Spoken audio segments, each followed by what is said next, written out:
The meeting is now being streamed live on YouTube, Mr. Mayor. Thank you, Jamie. Thank you.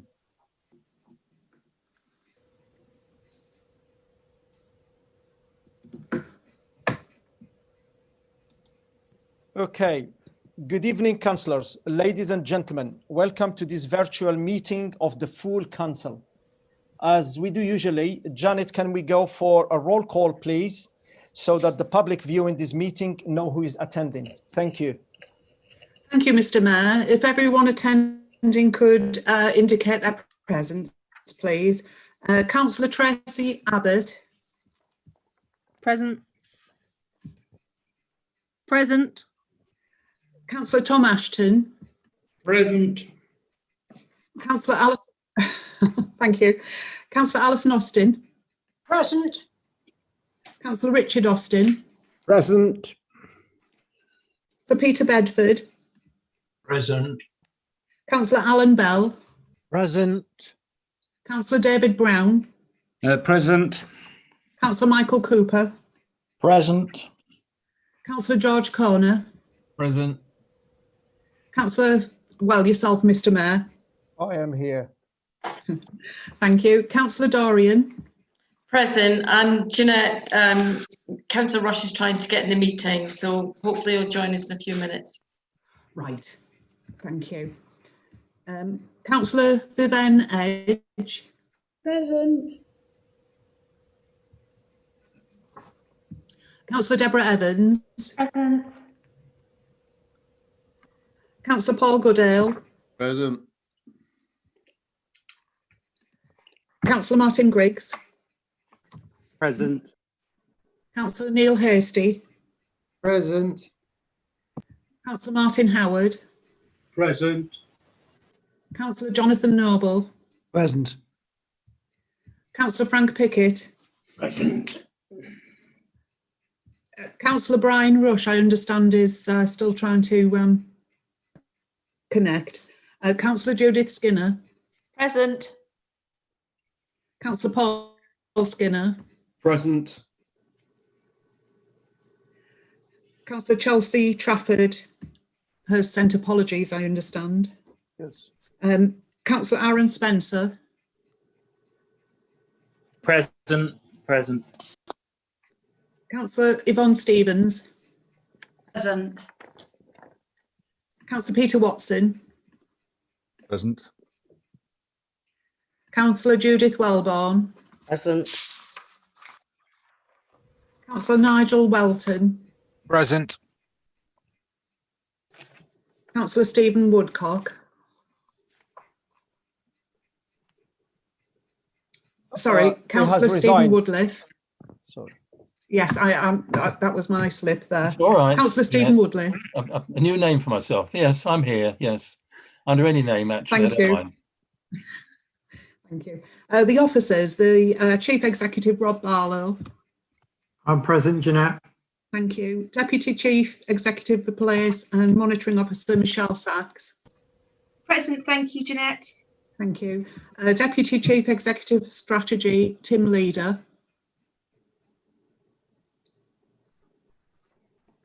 Not present. Deputy Chief Executive for People Alison Penn. Yes, present. Section 151 Officer Adrian Sibley. Present. And myself, Jeanette Collier, clerk for this evening. We also have a number of guests from the Town Deal Board. I'd like to welcome Neil Kempster, Chair of the Board and of Chestnut Homes. Mr. Kempster, are you there?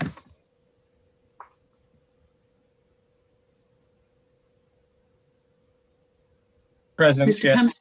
Oh, thank you, thank you. And from Heritage Lincolnshire, Mr. Greg Pickup. Good evening. Yes, present. Thank you. Principal of Boston College, Claire Foster. Yes, present. Thank you. Mrs. Jackie Bunce from the NHS. Good evening, present. Thank you. Matthew Van Leer from Haven High Academy. Yeah, I'm present. Thank you. Thank you. That concludes the roll call, Mr. Mayor. Thank you. Thank you, Janet. Thank you. Okay, we're going to move to the part one, which is preliminaries. Have I the council's permission to sign the minutes of the extraordinary meeting of the council and the ordinary meeting of the council held on the 10th of August 2020? Yes? Yes? Agreed. Thank you very much, Councillor Welton. If members have any comments or questions on the accuracy of the minutes, please use the raise hands facility. If there are no comments, I will assume you are all in agreement for me to sign the minutes. Thank you. Are there any apologies? Yeah, good evening, Mr. Mayor. There are apologies from Councillor Chelsea Trafford. Okay, thank you, Mr. Rob Barlow. Are there any questions from the member of the council? There are not, Mr. Mayor. Can we just make sure we didn't miss item C out? Are there any communications? Thank you, Rob. Yeah, there's one communication, Mr. Mayor, and that's just to update council that Councillor Colin Woodcock has resigned from the council with immediate effect. I'm sure you'll all want to join me in wishing Colin the best for the future. And just to confirm that this will change political proportionality and officers will pick that up tomorrow. Thank you, Mr. Mayor. Thank you, Mr. Rob Barlow. Thank you. Yes, he was a great asset to us. Unfortunately, has left. It's sad news. Are there any questions from members of the public? There is one question, Mr. Mayor, from a Mr. Jody Rago. Okay, since we have a virtual meeting, I will do the reading of the questions on behalf of Mr. Jody Rago.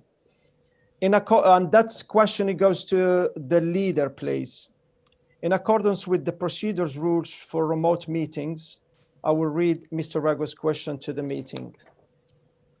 Question to the leader of the council. What are the reasons why Boston Borough Council did not instruct Boston College to also incorporate the training pool facility?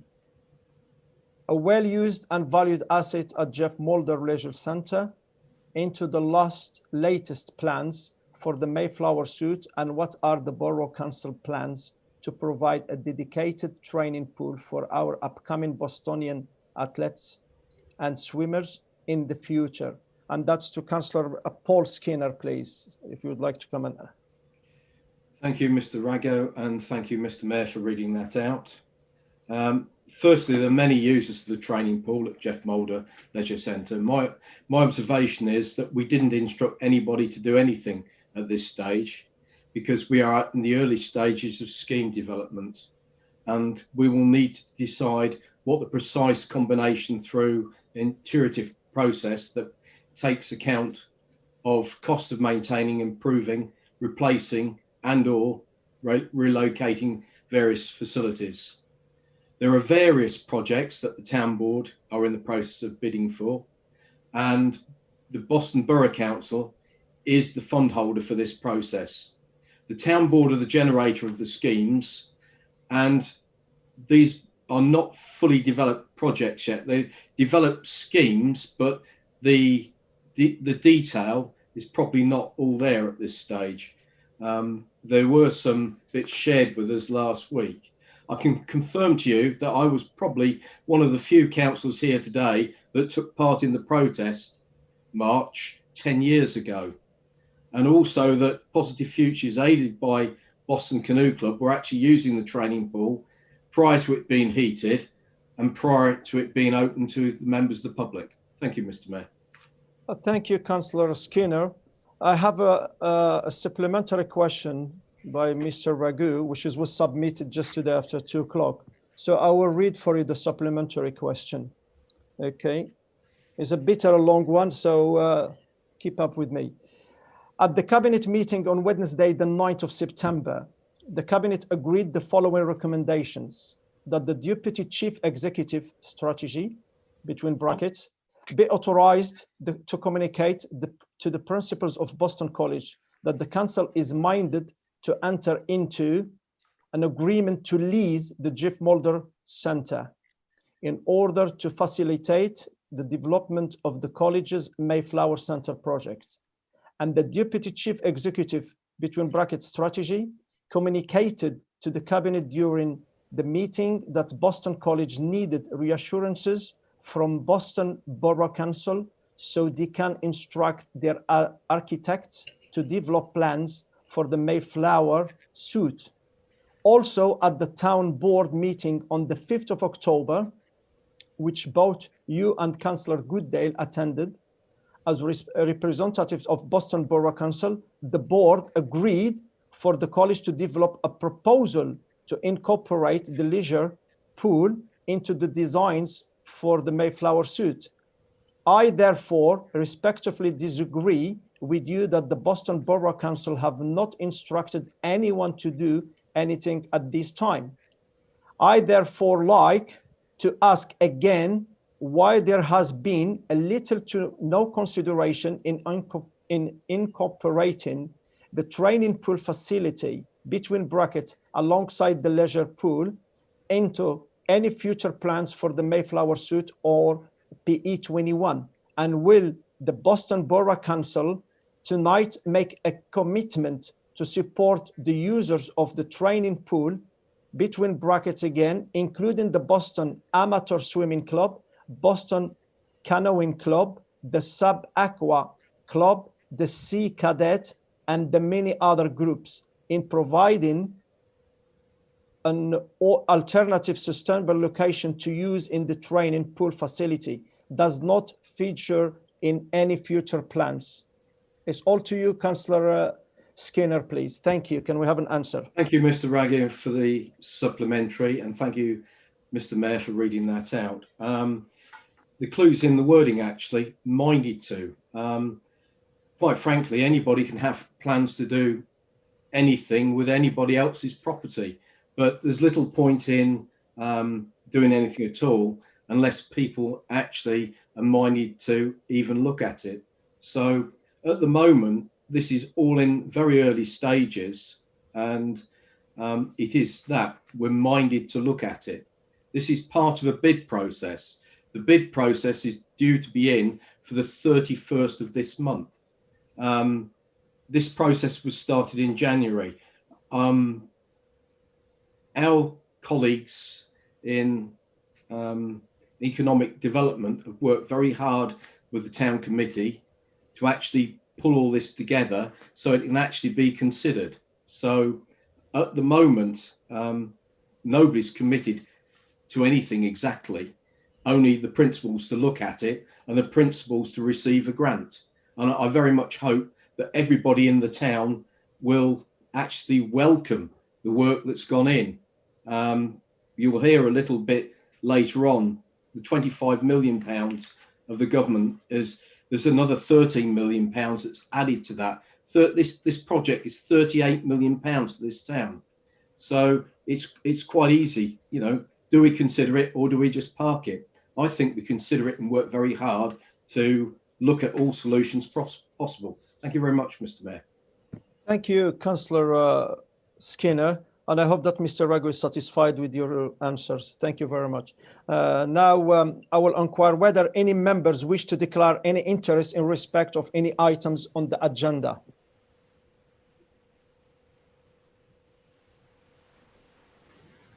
If there are none, then we're going to move to part two. Please, Mr. Mayor, I have a declaration of interest. Sorry, Councillor Howard, didn't see your hand raised. That's why. That's okay. It's a small hand, a little bit like myself. Yes, I would like to declare a conflict of interest. Being an employee of Boston College, I don't feel that it is appropriate for me to get involved with the discussion and debate around the Jeff Mulder Centre and Boston College, and I also will be abstaining from any vote that is incurred with this.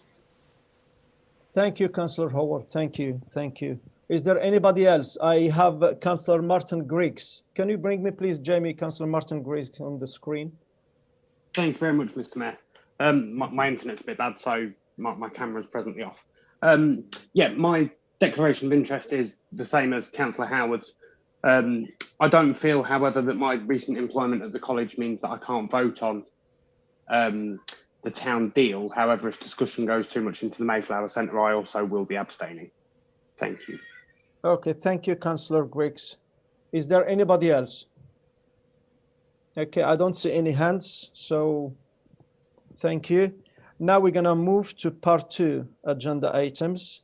We now move to the agenda items, and I call upon Councillor Stephen Woodliffe, Chairman of the Corporation and Community Committee, to introduce the report on the referral for call-in of the PE21 project. Can we have Councillor Woodliffe? Hello, Councillor Woodliffe, good evening. Oh, good evening, Mr. Mayor. Thank you very much indeed. You're more than welcome, Councillor Woodliffe.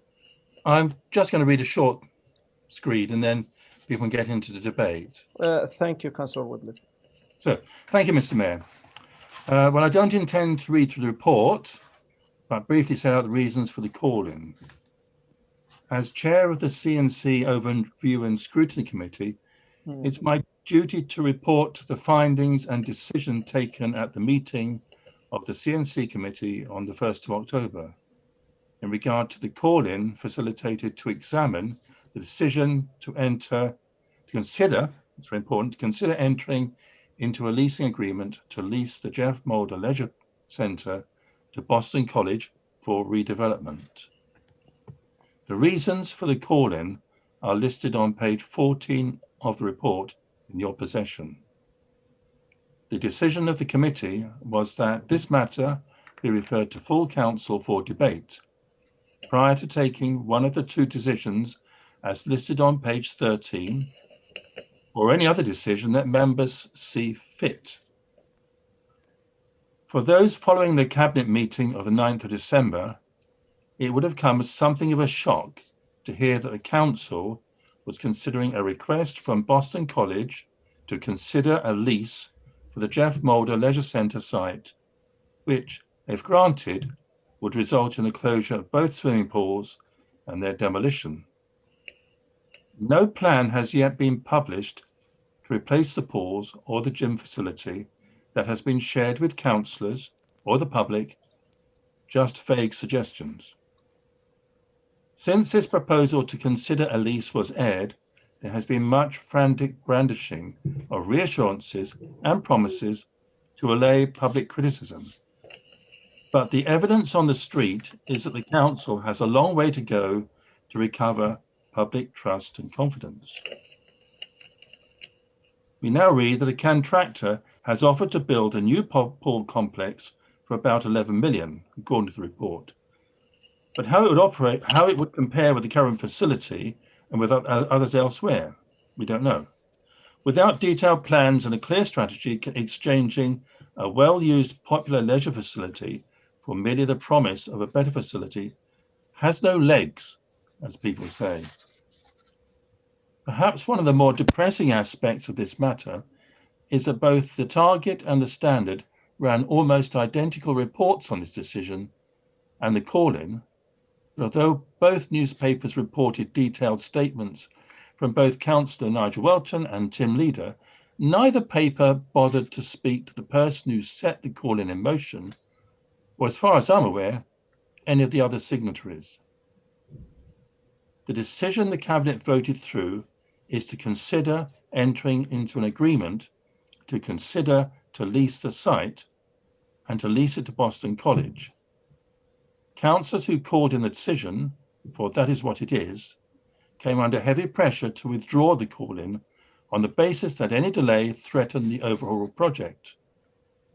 If no decisions of consequence have been taken, one must wonder why such unreasonable pressures were being applied to councillors. The questions that lie at the root of this are self-evident. Why would people worry that this council had decided to transfer the Jeff Mulder Leisure Centre at Boston College without first providing an alternative facility? Why would the public worry that an agreement to consider a lease would imply a done deal for the GLMC? Why would some councillors consider it necessary to call in the Cabinet's decision? Surely the answers are clear enough. Experience has undermined trust and in the decision-making process. The public share our concerns and are sceptical about the intentions and the decision-making process of our council. Of course, we've been here before and have heard the apologies and the promises it won't happen again, and that in future we'll all be kept in the picture, except that history seems to repeat itself, and that being in the loop only applies to some of us. So the decision from CNC is that full council debates the issues and then selects either of the two options as presented in the report or any other motion members see appropriate. Now is the opportunity for the ruling group to set before this council and the residents of our borough exactly what the decision taken in cabinet really means, what has been agreed in principle, and what it wants full council to agree to do. In my opinion, this whole exercise enables the ruling group to do what it should have done from the very start, to explain clearly to all interested parties, without leaving any misunderstandings, that the GMLC facilities will not close until new, better facilities are in existence. If council, Mr. Mayor, I'm carrying on. If councillors can be convinced of that, hold on. Most of our residents will accept it. I'm not going to be interrupted. Councillor Woodliff, just please, Councillor Woodliff. Thank you, Councillor Woodliff. That's it. That's a statement. I'm not going to be interrupted by it. I'm not going to speak again. I'm not going to be interrupted in presenting my statement. We have the rules, as you know, and you've been previously a mayor. Is the time we have a time we have to respect it, Councillor Woodliff. Please, That's what it's going to be, Mr. Mayor. Thank you, Councillor Woodliff. We just have to keep in order. Thank you.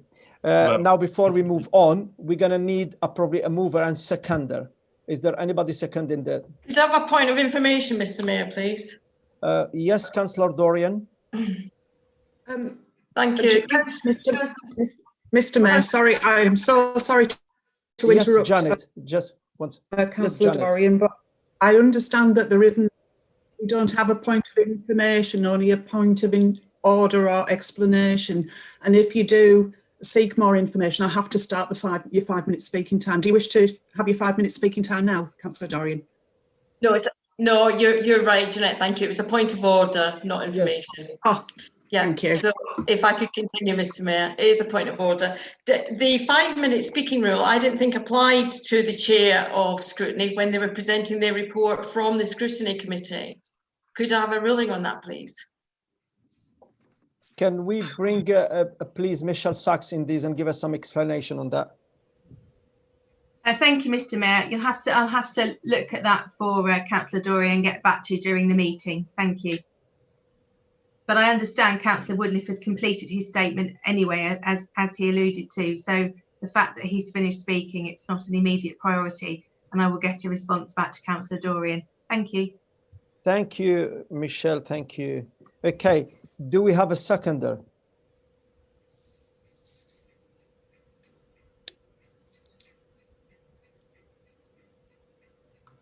Mr. Mayor, Councillor Rush is indicating. Well, I can't see his hand. Okay. No. Can you bring me Jamie, Councillor Rush, please? I will invite him, but I haven't got his hand, so I cannot invite him here. Okay. Can you bring me Councillor Rush, please? Councillor Rush, you are muted. Okay, I'm now unmuted now. I will second that proposal from Councillor. I do think that this is a point that we need to really investigate. Thank you, Mr. Mayor. Okay, thank you, Councillor Rush. Now, do we have any speakers? Please indicate by using the raised hands facility. There is a hand facility you have on your right, the bottom of the screen. You can just click on that one and then I will see it, and it make the things much easier at the bottom. Anybody can see that. It's raise your hand and lower your hand. So there's two signs when you need to talk. I have Councillor Jonathan Noble.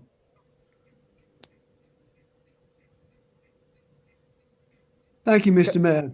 Let's first of all address the issue of precipitancy, because according to what's been said by Councillor Woodliff, everything seemed to be very much rushed, and maybe to a certain extent that is true. However, if one looks at the draft CNC minutes of the 1st of October, it's very clear there that the Deputy Chief Executive Strategy said it'd be necessary to move the matter forward properly in order to submit the town bid, which you know has to go in by the end of this month.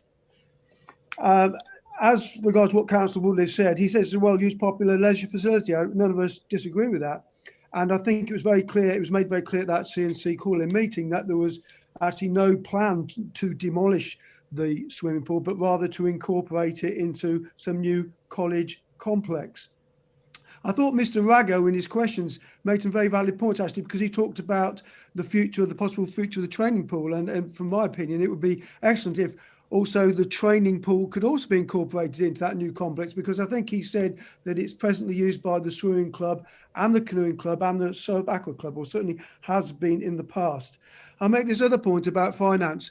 The Jeff Moulder Leisure Complex has cost this council historically a lot of money. It used to cost us £500,000 a year to run in deficit. It's somewhat less than that now. However, if the college could take over that facility and run it and pay for the running of it and the maintenance of it, that is a good deal for this council. And the point is, we will still own the site.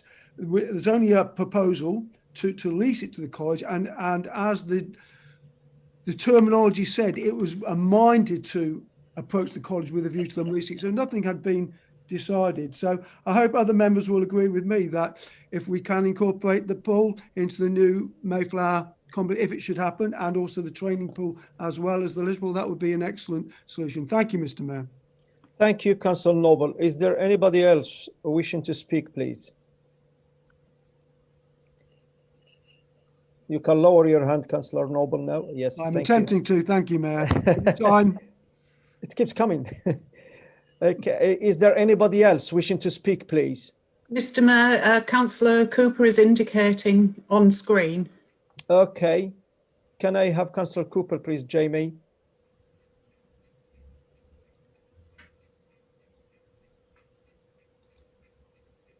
Councillor Cooper, you are muted. How's that? Now you're okay. Yes, Thank Councillor you, Cooper. Mayor. Thank you, Councillor Cooper. We have to look back at only a short period on this project. About 2 or 3 years ago, we spent a huge amount of money on this, on the GMLC, on refurbishment with new floors, new locker rooms. We spent well over £100,000. Councillor Spencer will probably remember how much, because he, like I, were against spending the money at the time. But the money was spent because this council decided not to lease that facility to Magna Vita, and we had to do something with it. And our only other option was spend a lot of money on it, and we spent a lot of money putting everything right and bringing everything up to date and making this facility a much, much better facility. Now, we did all that, and we were assured by everyone, including members of the staff at the time who were pushing to have this done and not to lose staff jobs there, and all the other things that were going on at the time. We were all assured that if we spent this money, then this facility would stay within the council and we would have use, and we'd be able to use this, and it'd give it life for the next 25 years. And hardly 2 or 3 years down the line, this shambles of administration that we've got at the moment, again, another backdoor deal, underhanded, are trying to knock it down and take away everything from the town again. Thank you. Thank you, Councillor Cooper. We have Councillor Spencer. Yes, Councillor Spencer. Thank you. Can you hear me? I can hear you, Councillor Spencer, but I can't see I'm trying you. to get video on. You can see me? Oh, No, cool. I can't. Oh, sorry, I was trying to get video working. It's not working on my phone. Just echoing really what Councillor Cooper said, to give members a bit of insight into the history of this site. I was dead against, when I was Michael's deputy and his portfolio holder for finance, dead against the expenditure on this site, because the site clearly has a shelf life. It has a half-life, because you know the best way of making money out of a hole in the ground is if you strike oil. Pools do not make money for local councils. I didn't see the cogent business plan of expending the money on the site to get a return. I think it was originally proposed to spend 1 million on the site, and that ended up at a little over 100,000 or 130,000, which was mainly funded by the controlling and mitigating migration money. But the business case for me never ever stacked up. But myself and Michael were beaten down by officers and other members of the cabinet to approve it. But I never agreed to the business case that spending that money would have the return that it was promised. And lo and behold, 2-3 years later, we're on about leasing it, which is the very thing that I wanted to do in the first place. But I wanted to do it to Magna Vitae, which at the time were a better option as a trust to actually provide the services that that facility offers. I'm not convinced, and I think there's a lot of questions to be answered. And I always said this when I was leader, that we make decisions that look good at the time, but we never look back retrospectively on those decisions and what led us to make those decisions and why those facts were therefore incorrect. It's okay coming up with a business case now, but the business case 2 years ago was that this was going to save a lot of money and the site will be there and everyone will be happy and wonderful and jolly. And that decision needs to be checked as well retrospectively. There needs to be work to make sure that we're not spending taxpayers' money on projects that then we'd have no resort to go back to. There's no comeback on that project at all because it's not panned out the way it thought. And I'm not saying anyone needs to be told off or executed or anything. I'm just saying we need to learn of the mistakes that we made then. I said that that was a bad decision to spend that money on that site, as did Mike. And many others in the council thought that as well. But it was happened anyway. So we need to make sure that we're not having knee-jerk reactions to problems. Thank you. Thank you, Councillor Spencer. Is there anybody else wishing to speak, please? I can see Councillor, okay, we have an order. Councillor Bedford, Councillor Goodale, Councillor Dorian. We start with Councillor Bedford, please.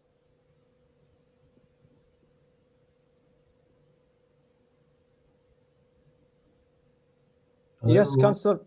Yeah. Hello, good evening, Councillor Bedford.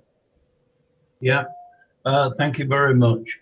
I think, in all honesty, that Councillor Noble saying that the pools can be kept in situ within the Mayflower Centre. Well, the understanding at the call-in was that if this was handed over, the site would be demolished and looking at building a new pool within the PE21 complex with the health surroundings.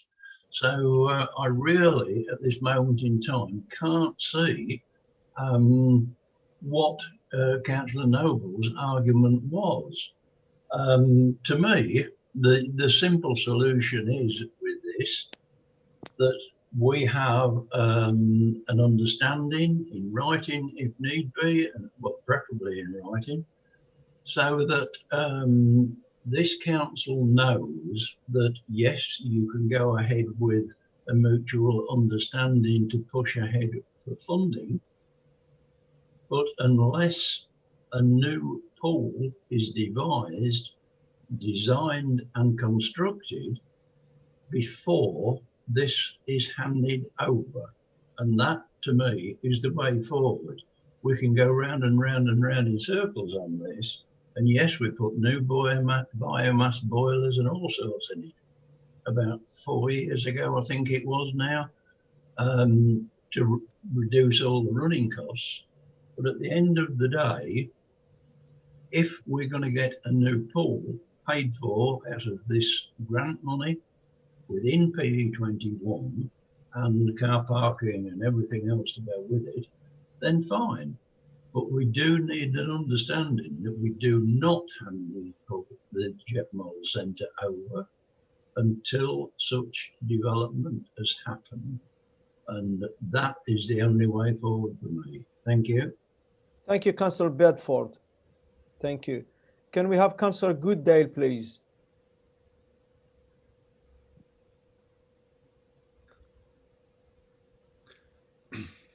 Thank you, Mr. Mayor.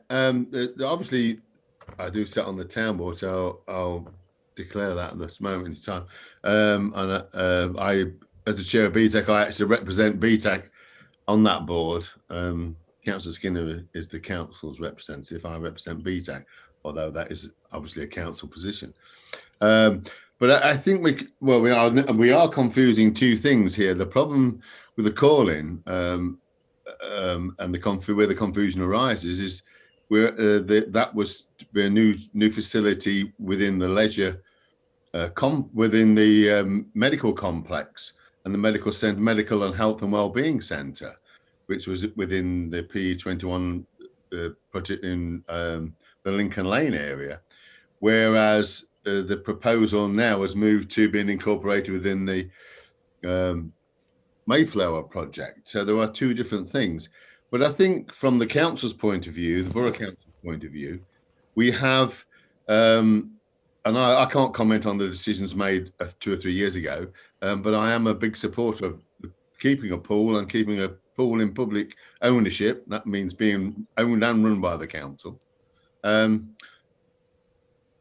I think the decision, and we were assured by Councillor Welton, who is the portfolio holder for this, that any decision on the Jeff Moulder Leisure Complex, whether it was to be leased, sold or whatever, would be made by the full council, not by the cabinet, but by a full council.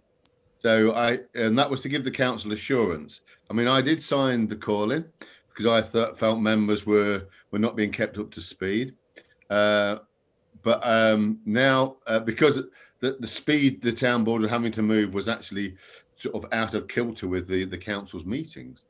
So I did sign the call in for members to be fully informed. But the problem is it has moved on again. And it's within these proposals that you'll see later, I believe. But I still think that we still have the control of this at the borough council, because we have the minuted in the council minutes by the portfolio holder, Councillor Welton, that any decision on Jeff Moulder will be made by full council. So as long as we stand by that, then that to me seems to be this council's fallback position, safeguard position, whatever you want to call it. The town board can't make a decision on what happens with the Jeff Moulder Leisure Pool. Only this council can do that. But what the town board can do is put forward the art of the possible.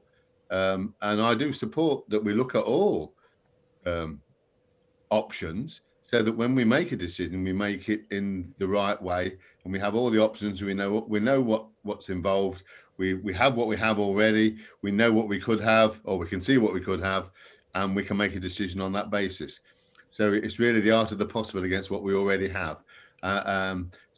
The problem we have with the debating the call into, I mean, I support what Councillor Woodliff has said, but the problem we have is we're actually talking about two different things. One was debated about a new facility in the PE21 project area, and what we will be looking at later is development within the Mayflower Centre itself. So they are two separate things. Michelle might be able to expand on that maybe later. Well, I'm sure she will later on. But that's just my point of view, Chairman. Oh, Mr. Mayor, sorry. Thank you. Thank you very much, Councillor Goodale. Now, can we have Councillor Dorian, please? Yeah, thank you, Mr. Mayor. You're more than welcome. I too was a signatory to the call-in, and like Councillor Woodliff and Goodale have already said, it was due to the lack of consultation with the elected members and, of course, the general public. I'm sure my fellow councillors will have seen in the recent weeks since that call-in that the general public are very unhappy with council at the moment. The Jeff Moulder is a treasured asset of this town. Now, Councillor Noble talks about it as being a cost, a huge cost, but in actual fact, it's a service that is offered to the public, and it's a very worthy service. We're an island, we're surrounded by rivers and drains all around the borough, and we need our young people to be able to swim. We need to teach our children how to swim, and we need somewhere they can learn. So I don't mind that it costs what it does. There isn't a public authority swimming pool in the country that actually makes money. I'm concerned that we, to Councillor Cooper's point, Councillor Spencer, I'm concerned that we spent that huge amount of money. It was very well documented in the local press, buying the biomass boiler, putting the solar panels on the roof, etc. Huge amounts of money, public money. that was spent. But to the point of why we're here discussing the call-in, is that Cabinet took 6 minutes, Mr. Mayor, 6 minutes to make that decision. Only 2 councillors asked questions. That was Councillor Noble and Councillor Stevens, and good on them for doing that. They queried what was going on, but nobody else did. And we know there was no background report. We know there was no briefing to that paper. How do we know? Because Mr. Leader told us that he'd only met with the principal that very day. So that concerns me a great deal, that the Cabinet took only 6 minutes to give the nod and wink, as Mr. Leader said, to the principal. There was no mention at Cabinet of a replacement pool. There was no mention of a rebuild somewhere else in the PE21 area, and that's what caused the great deal of consternation that was raised. The contractor that Mr. Leader mentioned at the call-in, charging £11 million for a new pool, well, I doubt that very much. I really doubt that a new facility could be built for that kind of figure. And then that speaks to as well what the specification is of whatever he discussed with the contractor. So the call-in Mr. Leader again admitted he'd used very flowery language. He actually admitted this isn't the gateway to the PE21 project, and his hyperbole that day had really gone off the scale. But I was grateful that he did admit that, because transparency is important and trust is important. And I'm very, very sad that we've lost a lot of that with our Cabinet and the way that they've performed.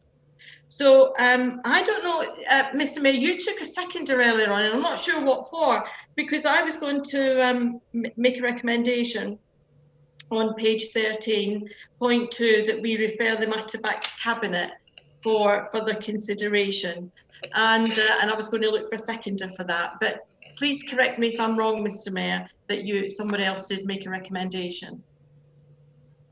No, nobody has made that recommendation, but that's what we have on the paper. There is these 2. Otherwise, the issue, the matter will go back as an original to Cabinet decision, or we refer it back to the Cabinet for further consideration. So that I'm going to propose that we go with point 2, Mr. Mayor, and lastly to Councillor Noble's point, if we could have clarification if the swimming pool is going to be revamped by Boston College and is going to continue as Councillor Noble said it was, I'd really be grateful for that. And I see Councillor Noble's nodding, so perhaps the principal could bring us up to date. So we're going to look for a seconder for your position. Do we have a seconder? I will second that, Mr. Mayor. That's Councillor Alan Bell, yeah? Yes. Thank you, Councillor Bell. I will go back to the next speakers, which is we have Tom Ashton. Can we have Tom Ashton, please? Thank you very much, Mr. Mayor. Just before I go into the substantive point that I'd like to make, the previous speaker, Councillor Dorian, suggested to accuse Mr. Leader of saying the word nod and wink to the college. Could I ask, and I'd welcome Councillor Dorian to use her right on a point of personal clarification, to confirm what evidence she has that those were indeed his words, because they would greatly impinge on his reputation as an officer of this council. With your indulgence, Mr. Mayor, I stand corrected, Councillor Ashton. You're right. He only said give the nod. He didn't say a wink. You're right. Thank you very much. Thank you. Thank you very much for that, Councillor Dorian. My general point is entirely supportive of the motion which has just been moved and seconded. It's been a very interesting, and I'm pretty sure all members would argue and agree, a useful exercise to take this through the scrutiny process and the call-in and everything that it has done. I take entirely at face value the assurance that nothing was in fact agreed by Cabinet other than to agree to talk. But I think it's absolutely right, having been part of the scrutiny debate as a member of the Corporate and Community Scrutiny Committee, and also listening to members' views tonight, that the council takes away, and I'm sure the cabinet will take away, a very clear steer that this council supports the development of fantastic new facilities for our town, but that has to be conditional on the effectively disposing of the old ones, or doing anything with the old ones, is conditional both on the delivery of new and better facilities, as well as the clear decision of this council. And I think that's a fantastic reassurance that we are able to give to the people of Boston, that nothing will happen to Jeff Moulder Leisure Centre, a facility that I agree that they cherish and love, without a replacement being provided, and also as the further lot without the full agreement of this council. Now, I could sit here and wax lyrical for the next 3 minutes or so, going over the history of the GMLC in my political lifetime, which is relatively short at about 10 years. But the GMLC has featured, and I remember when Councillor Bedford was the newly elected Conservative leader of this council, one of the fantastic achievements of that administration was to reopen the training pool. And I remember, along with Councillor, I wasn't part of that march, but I remember what an emotive issue this was. But I don't think hauling over the last 2 years, the last 4 years, the last 10 years is going to change the fact that we need to look to the future. And the next item on our agenda tonight is packed full of exciting opportunities to take our town forward, to deliver better facilities, better livelihoods for the people that we are elected to serve, and providing, as I'm sure Cabinet will take fully on board the comments of elected members in this meeting tonight, as I'm sure Cabinet will take on board the comments that were made in corporate and community. There's no need to repeat essentially those same points, but I'm sure that Cabinet will take those points on board as they deliberate going forward. And I shall leave that there, Mr. Mayor. Thank you very much. Thank you, Councillor Ashton. And next, can we have Councillor Rush, please?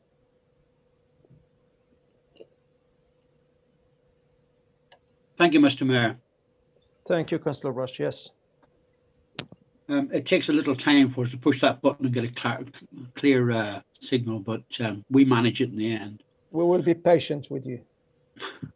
I have listened intently to what's being said, and in fact, although I seconded the motion as laid down previously, I think that the sensibility of all of this discussion will be that there is a great love for the Jeff Moulder in this town.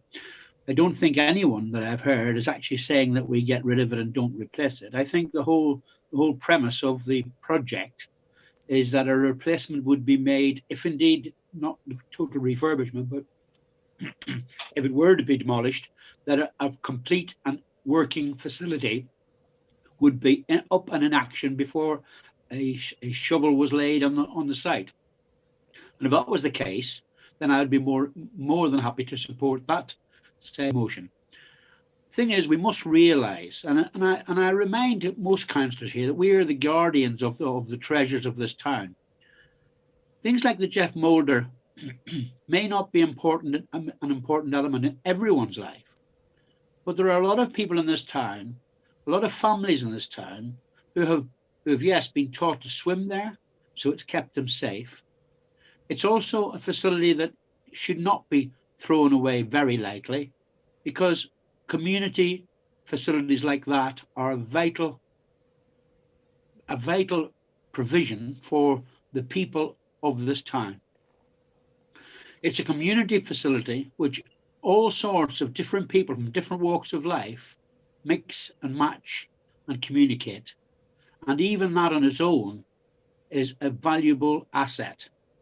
So I'm quite happy to change my support for the motion that was laid first, providing the new proposal actually does say that we will have a fully working new facility built and matched up before anything happened to the Jeff Moulder, unless, of course, someone proposes that the Jeff Moulder is worth saving and worth building and worth expanding upon. And I, frankly, am one of the people that think that way, but I wouldn't be stuck in my ways that I would demand that. So, Mr. Mayor, if you don't mind, I will be considering my position, and I'll be prepared to go with the proposal that allows us to retain the pool until such times as a better, bigger facility is built as a replacement. And from there, Mr. Mayor, I rest my case, and thank you very much. So let me clarify this with you, Councillor Rush, before you go. You want to propose that it should be on the table, new swimming pool before we do anything with Jeff Moulder. Is that clear? Correct. Okay, so that's your proposal. Yes, Janet. Mr. Mayor, the two decisions, the two options before full council tonight are set out in the report. Yes. Councillor Doreen has proposed that be referred back to Cabinet, and that's been seconded. I didn't hear an earlier motion that Councillor Rush referred to, but those are the two options. Yes, what I want to decide either to leave the matter there, as though the matter should not have been called in, or to refer it back to Cabinet at a date to be confirmed.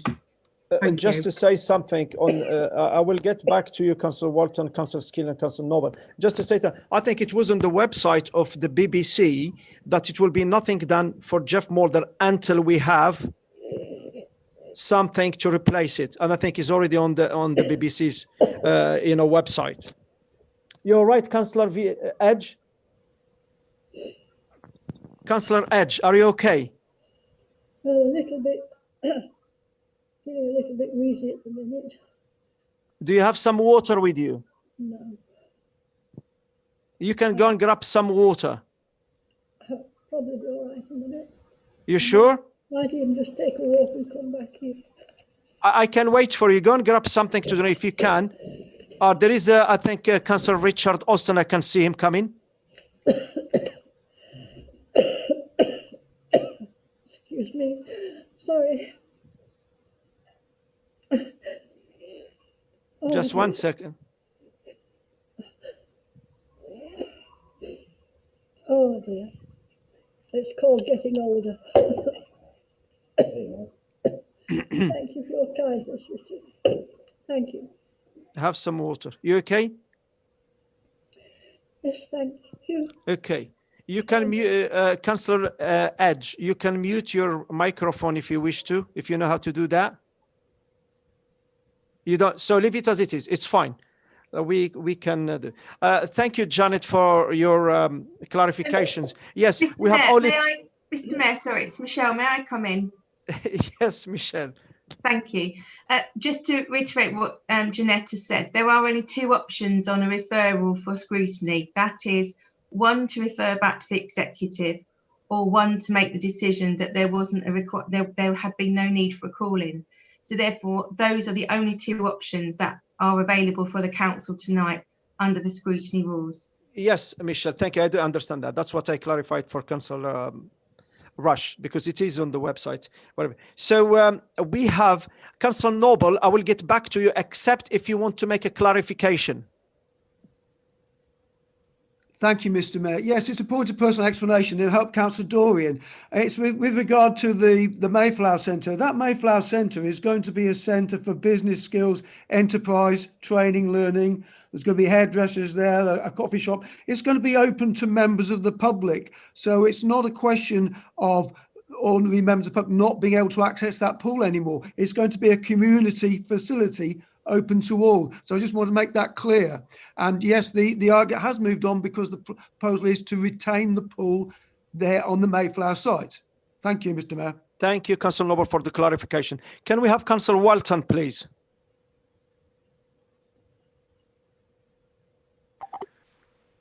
Thank you, Mr. Mayor. I'm quite in support of most things that have been said tonight, but there's a few things I need to correct. Councillor Cooper and Councillor Spencer both indicated that the Cabinet at the time of spending the money weren't in support. Well, I disagree, because the majority of the Cabinet at the time were fully behind Councillor Spencer and Councillor Cooper in the Magna Vita discussions. Unfortunately, when it went to full council, it was the opposition that was against it, therefore it was taken off. So just to clarify, the majority of the cabinet at that time were in full agreement, and it went to council. Now, if we go back, now we're talking about the call-in on one decision in the report that went to cabinet. And I'm going to read that because it's quite important, because we seem to be going off on all sorts of tangents tonight on various discussions.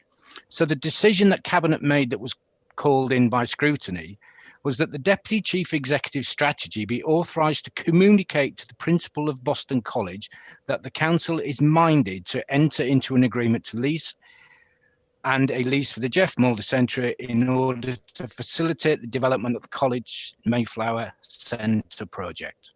So no decision was made. It was giving one of our senior officers permission to go and talk to one of our partners in the town about how we could facilitate better services for the people that we represent. Now, when we look at the document, the Boston Town Investment Plan, there is many things in there that add up to taking £25 million from the government to benefit the people of this town. And already so far, there's £13 million of match funded money going into that. So, you know, at the end of the day, what we are trying to do is to bring things to this town. Good things, big things, things that will help people, things that will make this town better, that will make the health of the people and the education of the people in this town better. And what we're doing is we're having political arguments. We've been at this meeting now an hour talking about whether there'll be a pool here or a pool there, or whether it'll go, whether it'll stay. No decision has ever been made. The decision has been made to have a conversation with people. And if we can't get our chief officers to have discussions with senior people in this town about how we can make this town better, then what are we doing? So let's go back to scrutiny. When this was called in at scrutiny, I was summoned to that scrutiny meeting, as it falls in my portfolio, and I made some very, very clear reassurances. And the main reassurance that I made was A, no decision has yet been made, and two, when any decision or that any proposal was put together that affected one of the council's facilities, that was not a decision for cabinet, it was a decision for the full council. And I made that extremely clear, very clear, and I'm making it now in front of the full council, that any decision regarding the future use of the Jeff Mulder Leisure Centre as part of the Town Deal Investment Plan or any of the projects in there will not be a decision for the cabinet. We'll discuss it, of course, because that's the process. We'll have a report to cabinet and we'll discuss it. We'll have briefings in front of cabinet and we'll discuss it. But when it comes to making the final decision on what happens, it will be the 30 members, or after today, the 29, if we do it between now and May, but it will be every single elected member in this council that will be involved in the debate, will be involved in the briefings, will be involved in the whole project, and will be in this forum making a decision. Now, I don't know what more people want. We didn't make a decision at cabinet. We're not the decision makers on the investment plan. But when it comes to one of our facilities, we will be the decision makers, and that decision will be at the full council of Boston Borough Council. Thank you very much, Mr. Mayor. Thank you, Councillor Walton. Thank you for the clarifications. Thank you. Can we have Councillor Paul Skinner, please? Thank you very much, Mr. Mayor. There's very little that I can add to that. Obviously, if it's a whole decision, it needs to go back to the whole of the council. Obviously, with partnership work, that's the only way to move things on. And the town deal has a partnership. I now sit on the board, and Councillor Goodale sits on there to represent our views, but it's moved fantastically well. It's been chaired by two different people while I've been there. They've both taken their skills to it, and quite frankly, it is really nice that people want to work to move our town forward. Some of the debate, it's actually all in the same lines of what Councillor Welton said. So I'm quite happy. I'm minded support suggestion too has been supported now by Councillor Doring. Not a problem. Thank you, Councillor Skinner, Paul Skinner. Can we have Councillor Judith Skinner, please?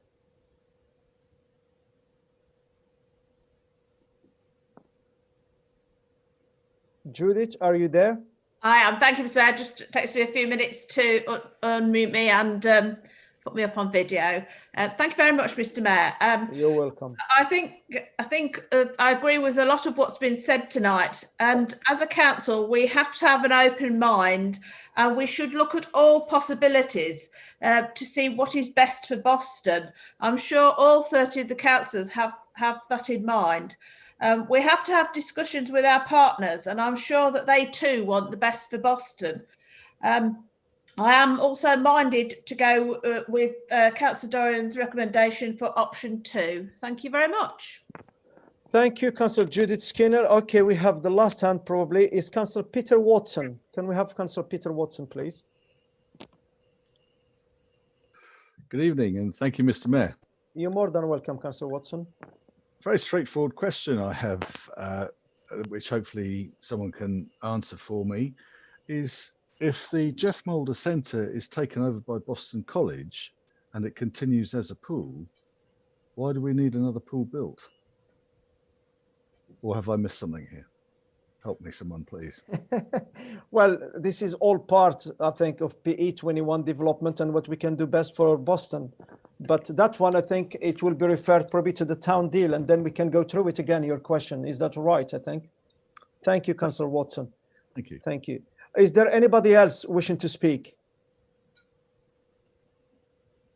If we have no one to speak, I'm going to remind you on what we are going to be voting for is to refer it back to the Cabinet for further consideration. And that was proposed by Councillor Dorian and seconded by Councillor Alan Bell. So now, do we have any, if we don't have any other speakers, we're going to go to the vote. And I think Janet will call you by name and you can cast your vote. Otherwise, with against or abstain or for. Okay, Janet, it's all to you. Thank you. Thank you, Mr. Mayor. I'll read out the names alphabetically. If you could indicate whether you're for, against, or wish to abstain. Councillor Abbott. For. Councillor Ashton. For. Councillor Alison Austin. For. Councillor Richard Austin. For. Councillor Bedford. For.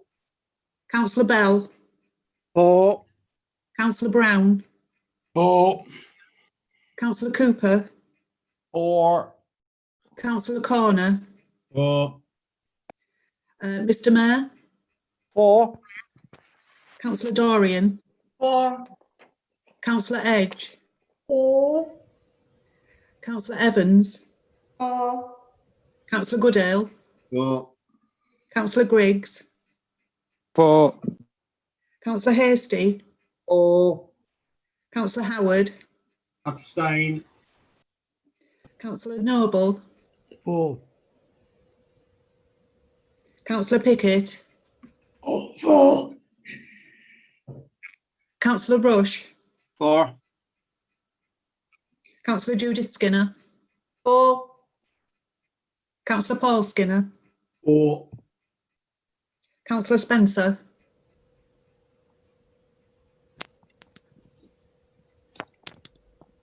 Councillor Spencer. I'll come back to Councillor Spencer. Councillor Stevens. For. Councillor Watson. For. Councillor Wellborn. For. Councillor Welton. For. Councillor Woodliff. For. I'll just double check, Mr. Mayor. Councillor Spencer, are you there? I think he's not there because we used to have 38 present and now we have only 37. So somebody has left. Thank you, Mr. Mayor. Yes, thank you, Mr. Mayor. That's clearly carried. Thank you, Janet. Thank you. Thank you. Okay, thank you. We now move to the Town Investment Plan report, which I will invite a representative of the Boston Town Deal Board to introduce. I will invite Councillor Nigel Walton to the screen, please.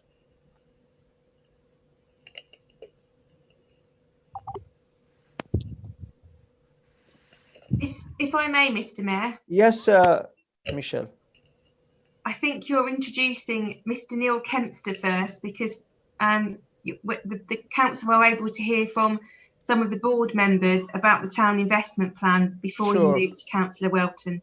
Okay, because I haven't got the names here, but you can introduce them one by one, Michelle, if you don't mind. Is that will be all right for you? If you're happy with that, Mr. Mayor, Yes, I will be very happy because I haven't got the names in front of me in order. So if you can do that, that would be perfect, as you know them and you're more close with them. Lovely, thank you, Mr. Mayor. If Pleasure. I may introduce council to Mr. Neil Kempster, who is the chairman of the Boston Town Deal Board and also a director at Chestnut Homes Limited. So over to you, Neil. Thank you, Michelle. And good evening, councillors. I'm Neil Kempster. I'm the Land and Development Director at Chestnut Homes. I'm also Vice Chairman at Boston United. I'm very proud to be the Chair of Boston Town Deal Board, helping to present this report to the Council this evening.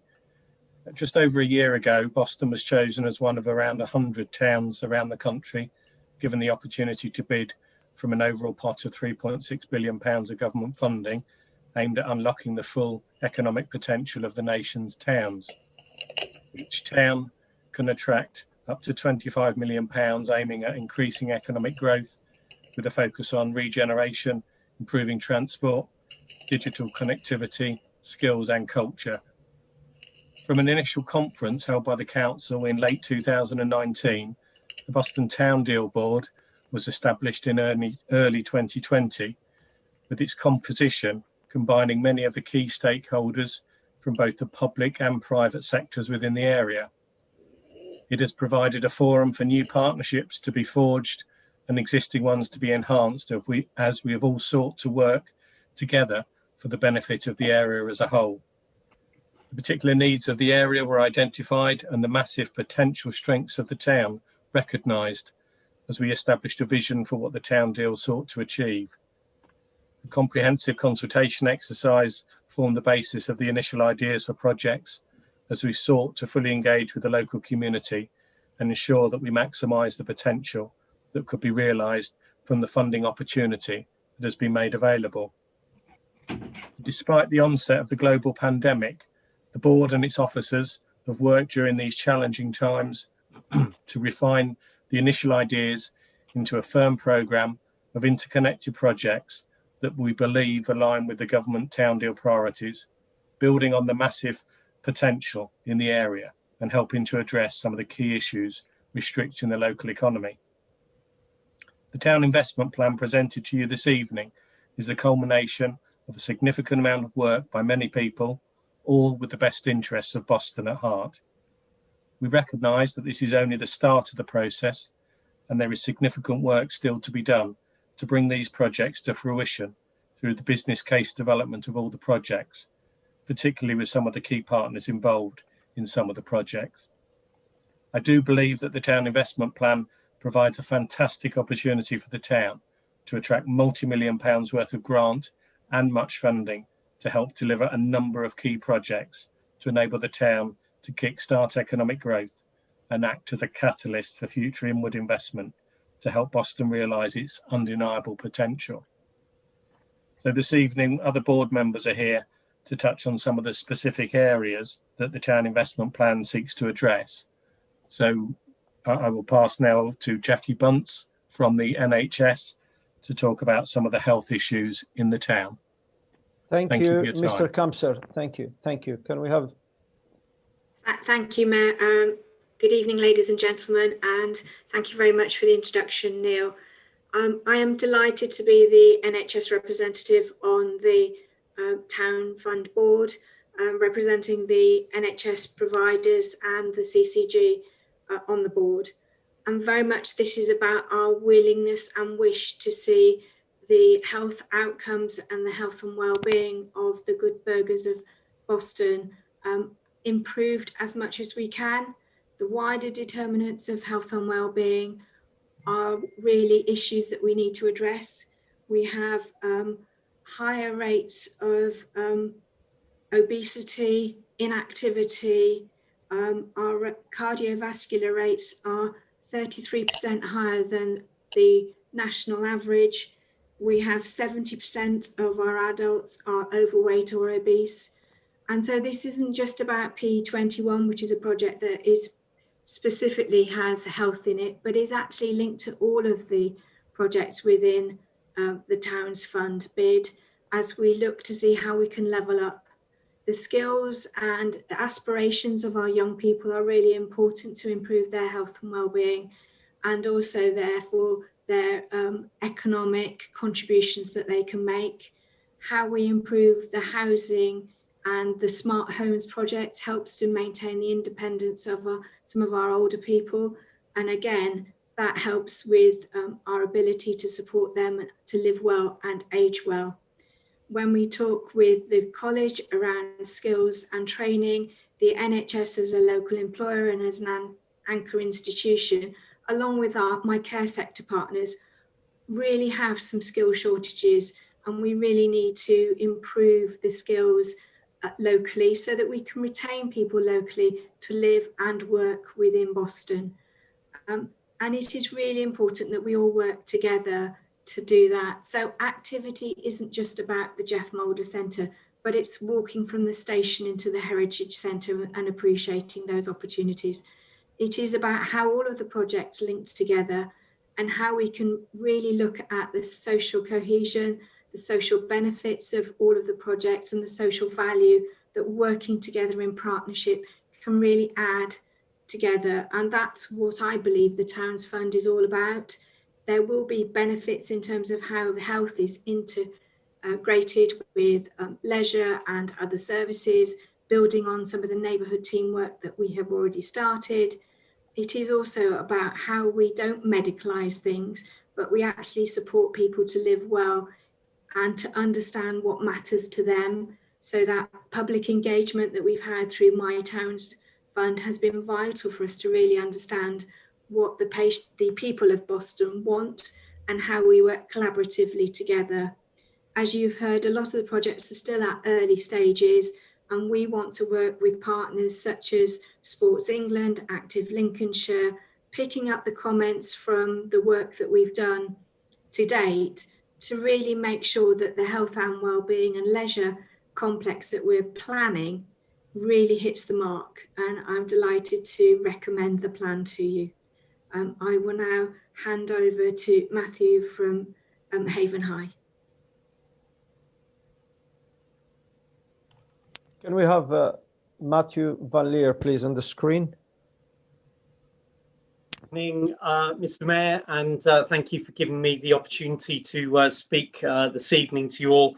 Well, some of you may be aware that I'm the very proud head teacher of Haven High Academy in Boston. And I'm going to talk to you for a few minutes tonight about aspiration. And as a proud educator, of course, I have to go to the Oxford English Dictionary to understand what actually we mean by the term aspiration. Hopefully I'm not educating many of you tonight in terms of hope or ambition. And I think really hope and ambition sums up for me what the town investment plan is all about.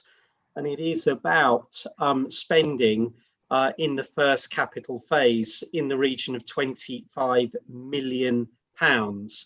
And whilst I accept that all the plans are not yet fully agreed or accepted, I think what I must do is pass my thanks to the whole team who have been involved working tirelessly during the holidays, during the weekends, late into the evening to create at least an initial seed plan that can be submitted to at least be considered for our first allocation of cash. Now, Haven High, why are we involved? Because I think we sum up what aspiration is all about really in Boston. 3 years ago, we were in the bottom 13% of schools nationally. We were not in a good place. And I'm delighted to say that only a couple of years later, we're now considered to be an average school. Now, is that good news? Is average good? Well, when compared to the bottom 13% of schools, average looks pretty good to me. And what's changed? Because really, we've got 150 staff then. We've broadly got the same 150 staff now. And what's happened? Why has our school moved on so rapidly? And it's all about aspiration. When I first joined the academy, I used to walk around and say, what do you want to do when you graduate from Haven High? Many of them would turn around to me and say, sir, what do you mean by graduate? Isn't that what you do from university? And I said, well, no, you can graduate from any year or any school. And clearly, we now have an aspiration to graduate from Haven High, to move on to higher level education. And this is one of the fundamental links that we've developed through the town investment plan, is this seamless transition from what we would call as Key Stage 2 education to Key Stage 3 education, which is being provided so effectively by Claire and the team at Boston College. And I'm extremely grateful for the collaboration and the significant enrichment of our relationship that's happened as a result of the town investment plan. I don't need to remind you that average salaries or wages in Boston are £130 a week less than those nationally. Our NVQ level qualifications at 4 are 13% below those nationally. And really what the town investment plan enables us to do is these series of interconnected projects that my colleagues have talked so eloquently about, such as the Mayflower Centre, the development of the port, the development of the Heritage Centre, the connectivity around the town, and so many other benefits that will reward everyone in and around Boston. So for me, it's all about skills agenda. It's all about the employment agenda and giving people these higher level opportunities that they would not have had without the effective leadership and development and landing of the town investment plan.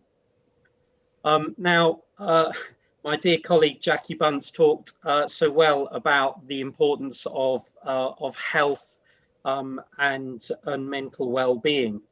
One of the absolute benefits of working with the town investment plan is a related investment from the government in our 3G pitch, which is planned to be built at Haven High Academy.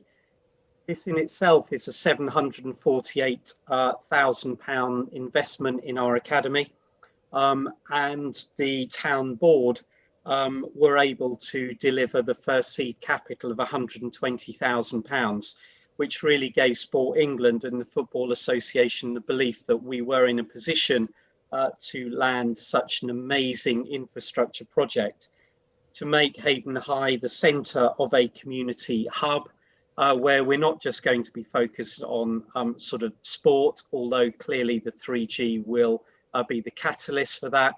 But really it's about the social cohesion and the community cohesion, which will develop by developing a programme of activity around the 3G pitch. So I'm truly grateful for the town investment plan, the board and my colleagues who supported me in the application of the 3G pitch. So my final point is about the collaboration between the educators in the town. We now have 1,307 students at Haven High Academy, massively oversubscribed in every year group. And it's great to have a partner like Boston College, AAA status, and all the awards from Ofsted, which are so important. And Claire will talk about those, no doubt, in her presentation after mine. But without that collaboration, we wouldn't have that seamless transition. We are planning to have members of her team come and teach in our academy for the benefit of the students of Boston to develop the skills which will make them successful citizens of the future. So I'll finish my presentation, and I want to say thank you to the Council of Boston. You bring a wealth of experience to us, and we will listen to your views and concerns, and we look forward to reaching a satisfactory compromise where all members of the team can move forward in a positive way. Thank you, Mr. Vanley. Thank you. Thank you. Anybody else left to speak? Michelle. Yes, if I can introduce, following on from Mr. Van Leer, Claire Foster, who is the Principal and Chief Executive of Boston College. Thank you. Thank you, Michelle. Mr. Foster. Definitely Mrs.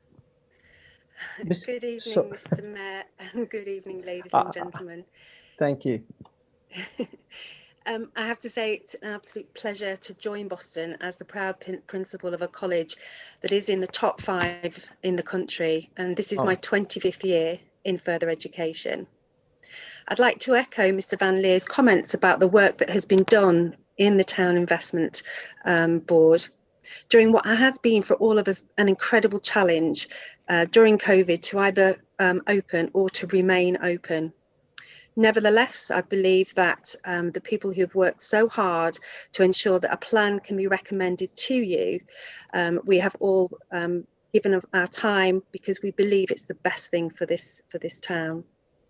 I've joined a town where I believe collaboration is the key to economic productivity and the growth of our town. And I have to say, in all the colleges that I've worked, I've never actually been part of a community such as this, who are willing to give their time, but also their energies for the good of the place that they live and work. It's been a privilege to have the chance actually to think differently through working with the partners. When I joined the college at the end of April, my predecessor, Joe, had done an amazing job in making sure that the college had recommended projects that were thought to be worthwhile. And I have to say my only priority is to provide the right environment for people to build their confidence in their own potential. Mr. Van Leer has outlined some of the key issues facing the town to achieve that productivity through skills, and it's worthwhile saying that only 12% of Bostonians currently have a level 4 or above. Those levels of qualifications that equip them to take on the technical and professional roles that we know that we need. And having had lots of conversations over the last few weeks and months to businesses, to employers, it's those high-level skills that they're seeking, whether that's part of digital, logistics and ports, or engineering. And I have to say that the investment that's already been poured into the town through the Engineering, Manufacturing and Technology Centre that's already open and for you to see on Skirbeck Road, and also the Digital Transport and Logistics Academy, which will be open just after Christmas, prove, I think, that there is a belief that the town can do better for itself with that investment in skills. For adults returning to the workforce, they often face barriers that are incomprehensible in terms of retraining after a lifetime of working, and we know that COVID is going to be particularly difficult for our town to get over if we don't invest in helping people to get a job, to get a different job, or to get a better job. And the golden thread that Matthew talked about starts not just with children, but the parents of those children. And if we can provide opportunities where people can retrain and upskill and have the opportunities that we're talking about, then I think that can only be a good thing. We've heard a lot tonight about the Mayflower Centre, and whilst I'm not willing to get into any of those conversations, it's actually important to say, I think, that the Mayflower won't belong to Boston College. It belongs to the people of Boston. And I think that's really key, that the investment in any centre that's going to build the capacity of people to work better, to work at the levels that they know will secure them and their families' economic stability, not just for now, but the future, I think is a good thing. I would just like to thank my colleagues on the board for their support, particularly over the last few months when I found my feet as the principal and CEO of Boston College. And actually, as been said before, the collaboration and the opportunities for that, I think, are so huge, and I've already made some really great connections. I'd like to finish by just mentioning a conversation that I had, and I mentioned in a meeting the other day, with John Cridland, an old Bostonian who, as you know, or possibly know, was the Director General of the CBI. And when I had a chat with him, he was quite willing to give me a hard time about investment in further education that's linked to business, linked to enterprise, and linked to skills. I know that in the past we can be accused in the sector of building buildings that have no purpose, and that's really something that I wanted to completely avoid where we're talking about the Mayflower. Mayflower is not just another building. It's a space for people to come with their families to access learning, but also to do something quite different, to provide a building that Boston can be proud of because you own it. It's not for me to own, and certainly I don't have stakeholders who are going to make huge profits out of this. So I just wanted to give you that assurance, really. So thank you for the support of hopefully this evening's meeting, and I look forward to working with you all now and in the future. Thank you. Thank you, Claire. Thank you. Sorry, I apologize for saying Mr. Foster. I think I have my headphones. Mr. Mayor, we have our last speaker now, our last member of the town board, and that's Mr. Greg Pickup, who is the Chief Executive of Heritage Lincolnshire. Thank you. Sure. Hello, Greg.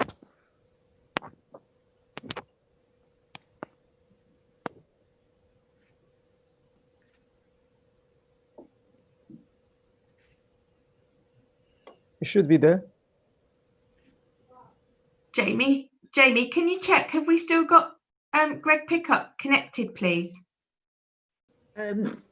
He doesn't appear to be connected, I'm afraid, Michelle.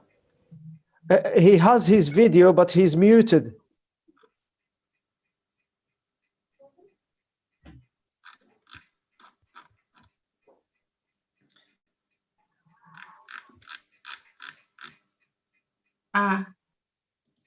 Okay, I think, Mr. Mayor, that we seem to have lost connection with Mr. Pickup.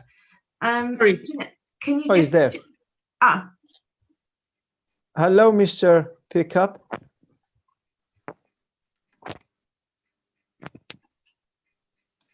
Sorry, he is there. I have asked if he could unmute. Yeah, all he has to do is to unmute himself. I already sent him a request to unmute. I have done that, Mr. Mayor.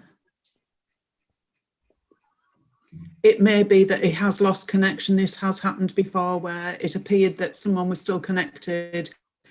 We couldn't get them to unmute, and it's because they'd lost connection. I'm sure he would have done so by now. Okay, should we give him a few minutes, probably? Janet, if we can. Jamie, can we do anything? I'm sorry, Mr. Mayor, Jamie isn't with us at the moment. I can contact him, but I believe there wouldn't be anything he could do at this end. Well, we can leave him. If he comes back, then he can speak, I think, and we should go probably and move on. So we will have, I think, Councillor Walton now as a mover. Thank you, Mr. Mayor. And what an inspiration to listen to people that have put so much time and effort. Mr. Pickup has appeared. Has appeared. Hello, good evening. Apologies, I've just connected via my phone. My connection went down at the worst possible moment. If you'd allow me. It can happen. No worries, Mr. Pickup. You can go on, please. Thank you very much. I won't take up too much of your time, but as Michelle mentioned, I'm the Chief Executive of Heritage Lincolnshire and incredibly proud to be a board member of the Boston Town Deal also. I just wanted to reflect on the pride of place element of the Town Investment Plan, which is a cluster where I'm sure there really is a world-class cluster of heritage assets in the centre of the town. And it's been incredibly heartening for me to see that these have been put front and centre of the town's investment plan. In particular, I think that this represents a once-in-a-generation level of investment to transform Boston's historic heart, ranging from securing a sustainable new future for the at-risk Shodfriars Hall, and coupled with the Blenkin Memorial Hall, investment in repurposing both buildings and giving them a sustainable new future for co-working and supporting the next generation of Boston entrepreneurial businesses. In addition, investment in the stump would see the church illuminated physically and the medieval library brought to life, so that the stump can act as a beacon in the landscape, signifying that Boston is open for business and being a really high profile symbol of Boston's ambition, which I think is at the heart of this plan. And then finally, an expansion of the townscape regeneration schemes that have been successful to date will support a raft of struggling retailers who we know are really struggling in their current economic climate, providing incentive to invest in properties and to bring buildings back into use to make the town more attractive for visitors and for locals, and to put that at the heart of Boston's future economic growth. So, as I mentioned at the start, this is a project that this heritage cluster that I'm delighted to see at the heart of the town deal. I think it speaks highly of the stakeholders in Boston, that they care so much about the town's past and putting it at the heart of the town's future. And on that basis, I commend it to all of you this evening. Thank you.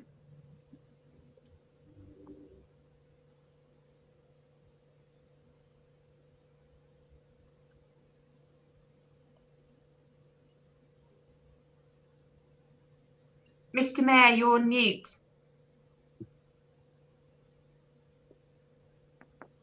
Here I am. Do you hear me now? Yes. So yes, sorry, Councillor Walton, we're going to go back to you now. If you can come, please, to the screen. Thank you, Mr. Mayor. And just to say that, you know, what an inspirational bunch of people we're dealing with here tonight, and their vision for the future of Boston is positive. And that is the word for us to go forward, positive. You know, I could sit here and just say how wonderful all these projects are, how worthy they are, and how fantastic it is that this town is getting this level of investment. But I won't, because I don't think that I can add anything to what we've already heard. So on that note, I'd just like to formally thank the town board for the work in pulling together an amazing plan. This is going to move our town forward. And I know that just at this moment in time, this is just the beginning. So all I want to say to the board is good luck in your presentation to the government. Good luck in bringing this money and investment to Boston, and good luck for the future, because we all need a bit of luck in this world. And I think what you've all put together for us to look at today is absolutely amazing. It is a once in a generation thing, but this is a springboard for a future in Boston. Thank you, Mr. Mayor. Thank you, Councillor Walton. And, excuse me, sorry, I forgot. I got so enthusiastic in how fantastic it is, I forgot to move the plan. So I would like to move the 3 recommendations that are in the paper in front of us. Thank you. Thank you, Councillor Walton. Before I will ask for a seconder, I have 2 hands raised in front of me. I just would like to say thanks to Matt and Claire, because I mean, this said it all. We need aspiration, collaboration, hope and ambition. So this is a key word. I think it can make a difference in this town, and hopefully we will go forward. Can I have a seconder, please? I think, is it Councillor Griggs? Yep, happy to second that, Mr. Mayor. I won't reserve my right to speak. I'll just quickly speak now. Yes. I just want to completely echo everything Councillor Welton said, and again, express my gratitude to the board. I think it's absolutely fantastic that we can see some really passionate people involved in trying to improve Boston. And hopefully, and I would imagine from the way you've all spoke, that, you know, not only has that improved our chances of getting a large sum of money invested, but will help future workings regardless of any investment. So I think it's only been a fantastic thing for the borough and our residents. And again, I just want to say thank you. Thank you, Councillor Griggs. Now I have some speakers. I have Councillor Alison Austin, Richard Austin, and Yvonne Stevens. I will start with Alison. Councillor Alison Austin. Thank you, Mr. Mayor. Can you hear me? Of course I can hear you and I can see you. Right, that's good. Well, I had forgot my hand up earlier, but oh, sorry about that. Don't worry, Yes. because I was wanting to say. My apologies. Thank you. It's been seconded, so no problem. May I just, before I start, and I'm timed, but I'm not going to say very much. I've had a communication, please, from Councillor Howard to say that he's had a power cut at home. I have sent him the link by mobile and said, can you get onto it with your phone? So if he's disappeared for good, but he is trying, I hope not, but he's trying to get back on. Is that okay? Have the officers and everyone else, registered that fact? Thank you. Thank you very much. Now may I speak as I intended? Yes, Councillor Alison. Well, I'm really, really pleased to support the recommendation as written. I think we've had a lot of chance to debate this in the briefing that we've had. And anyone who didn't take part in that briefing, well, that was really their loss, wasn't it? But the key words, aspiration, skills, health issues, opportunities, heritage, they're just so important. They're shouting out all the things that we need for the people of Boston. So this is an opportunity that we have to grab with both hands, and the chance of the match funding that we can attract with that 25 million, well, hopefully the sky's the limit. And I don't think I need to say any more. It's just so exciting. Thank you. Thank you very much, Councillor Alison Austin. Yes, the sky is the limit. I think there's a lot of hope in Boston, a lot of things to be given from Boston. Boston has a lot of energy, and hopefully we will keep it that way. Can we have Councillor Richard Austin, please? Thank you, Mr. Mayor. I would like to take this opportunity to pay tribute to Michelle Sachs for her central role in bringing all the partners of the Town Deal project together so effectively, so quickly. It was a major achievement. So thank you, Michelle. Just one point I'd like to raise is I'm very keen to see the sheltered homes section of the P21 project be a real visitor experience. I recently went to Beverley, and in the town centre there, they have a sheltered home project, and I was blown away by the architecture and the feel of it. And I'm sure we can do the same in Boston, which would make everybody feel very good about the P21 project. Thank you, Mr. Mayor. Thank you, Councillor Richard Austin. Thank you, Richard. Can we have Councillor Yvonne Stevens, please? Mr. Mayor. Good evening. Hello. I'm really happy to support the recommendations in the report, and I'd like to say thank you to the board of the Town Deal, because you've given me a lovely warm feeling, a feeling of excitement and hope for Boston. So once again, thank you to all, and let's hope it all comes to fruition. I've got my fingers and my toes crossed. Thank you. Thank you, Councillor Stevens. Can we have Councillor Woodliffe, please?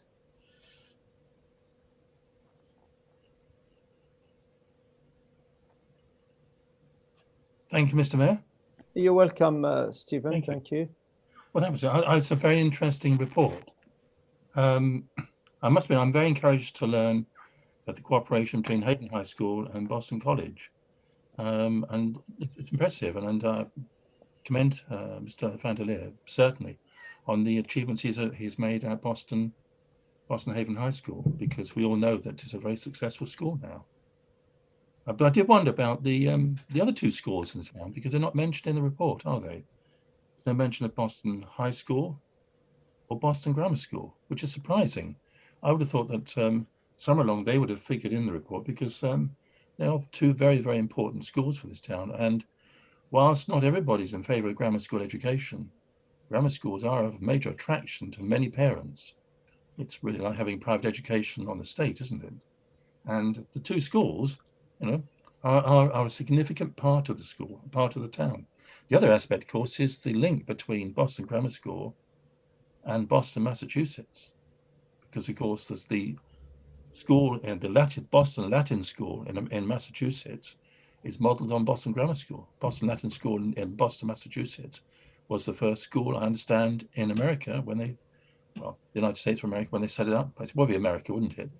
At that point, it's the first school, and Boston Grammar School has a link with that school because it's modeled on them. So we have an important link with an international link between Boston Grammar School and Boston, Massachusetts. We need to make as much of that as we can. But there's nothing in the report about it. It doesn't seem to have figured. Now, I will declare an interest at this point because I am a governor of Boston Grammar School. So I have a connection with Boston Grammar School, but it's fairly limited. But there's no mention. Well, then I know of Boston High School either. And we need to make the best. If we're going to make the best of what we have here and the money we have, we've got to ensure that all the schools in the town, you know, have a part to play. And I don't see that here. So it's only a minor criticism, but I think it's important that we do bring all the schools into the town so that we maximize the value of the investment of the government in this town. We need to do that. The other aspect, the train station. I personally wouldn't spend any money on the train station, but I might spend a bit of money on the heating of the trains. My wife traveled back from Nottingham about 12 months ago in a freezing train. So £2.6 million spent on the buildings might be fine, but I think we should ask the train company to improve the quality of the trains, because anybody travelling up from London will have to change at Grantham. And high-speed trains to Grantham is a push-pull from Grantham to Boston. And if we want the best people to come up, the people with investment, we want the very best trains from Grantham to Boston, so that when they get on that train at Grantham, they know they're going somewhere important, because we are important. We want the trains to deliver that. So that's one thing. That's probably outside our remit, but the train station is not as important as the trains. That's what you need to concentrate on. Apart from that, I've got really no other questions. There's one other point. One other point about the map on page 30. I think we need to be very careful about that, because number 6 is the Mayflower Centre. Well, we know that where that's going to be, but that's on Boston Grammar School's school field. And Boston Grammar School is very protective of its assets. So we need to be careful about that, just to make sure there's no misunderstanding about what we have in front of us. Because, as I say, Boston Grammar School is very protective of its school field. That's all I've got to say.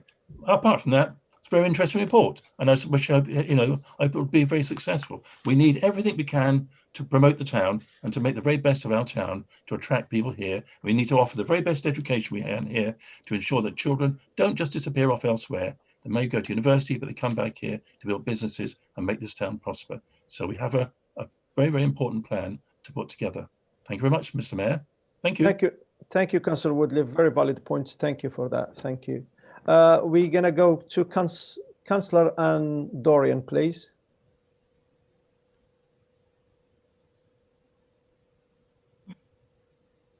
Thank you, Mr. Mayor. You're welcome. And through you, Mr. Mayor, I'd like to say thank you to the members of the board as well that have come along this evening. It's not just tonight they're giving up. They came out last week as well and did a briefing for us as members. And so 2 evenings in the same week is a big ask, but thank you very much to all the members of the board who've done that for us. Not wanting to be a Debbie Downer, Mr. Mayor, but I'm not going to support this report tonight. I'm not happy with some of the detail, and there's sort of the detail around the swimming pool just isn't right. When we had our call-in meeting on the 1st of October, if members want to look at the packs, page 25 of the agenda pack, the third from bottom paragraph says that the expert advice had been obtained from Alliance Leisure that the cost of a replacement pool would be around 11 to 14 million. We were talking, Mr. Mayor, about a replacement pool because we were told that the Jeff Moulder was going to be demolished and rebuilt as the Mayflower Centre. So that's that. Now, align that then with the Q&A's briefing that we sent out. This isn't in the public pack, so I apologise to any members of the public watching this evening. But we got a briefing paper where questions were asked. I don't know who by, Mr. Mayor, because this briefing paper was sent out during the briefing. The questions weren't asked by anybody that I can recall. And it's in this briefing note that accompanied the PowerPoint, where it said that now the idea is to integrate the swimming pool into the Mayflower Centre. However, Boston Borough Council will retain responsibility for the upkeep and the maintenance of the pool. That's a huge decision, Mr. Mayor. That's massive. And so on the one hand, we've got Councillor Welton over here saying that all decisions will be made by full council and they'll all come before us with all the detail. And then on the other hand, we've got this disconnect between what we're being told from the 1st of October to the 23rd of October. So I'm not happy with it, Mr. Mayor. So for that reason, I can't support it. Yes, it's great, it's wonderful. There's big plans, a vision, superb. I can't argue with that. And at the right time, I will support it. But this detail matters, you know, and it speaks to the lack of transparency, the lack of consultation that we have asked for time and again. So I'm sorry, I won't be supporting it this evening. No worries, Councillor Doyle, for your choice. Thank you. Thank you. Thank you, Councillor Doyle. Can we have Councillor Ashton, Tom Ashton, please? Thank you very much, Mr. Mayor. I think it's not every day that a local authority gets to bid for this kind of money. Neither is it every day that in an area, in a town such as Boston, we see such a coming together of important providers of vital local services upon which many of our residents depend, indeed on which the livelihoods and the futures of many of our residents and citizens depend. And in all of these things, we must never allow the perfect to become the enemy of the incredibly good. And I've heard the passion of representatives of schools, of colleges, of business, and other sectors this evening. And that's a genuine passion for our town, a genuine care for our town, and a desire to bring forward schemes as part of this application. And I'm delighted to hear the word, we're not just building for the sake of it. There's no point in putting bricks and mortar, which we're going to be wondering what to do with in 5 or 10 or 15 years' time. These are projects which deliver facilities, that deliver services, that deliver futures for our people. And they are going to be there, all being well, long into the future. The whole point of these town deals, the whole point of this funding, isn't simply a short-term bung for an area. It is an investment, a transformation in its future and its future opportunities. And to read about the Centre for Food and Fresh Produce logistics, this goes to the absolute core of what our area is and is about. We are the veg basket of Britain. And this taps into the Food Valley initiative, which I know the County Council is very keen to push, which encompasses all of this part of South Lincolnshire. It is a key economic driver upon which so many jobs locally genuinely depend. I mean, I would just pick up on Councillor Woodliff. I wholeheartedly disagree with his conclusions on the railway station. I maintain something of a Victorian outlook on the railway station should be one of the gateways to our town.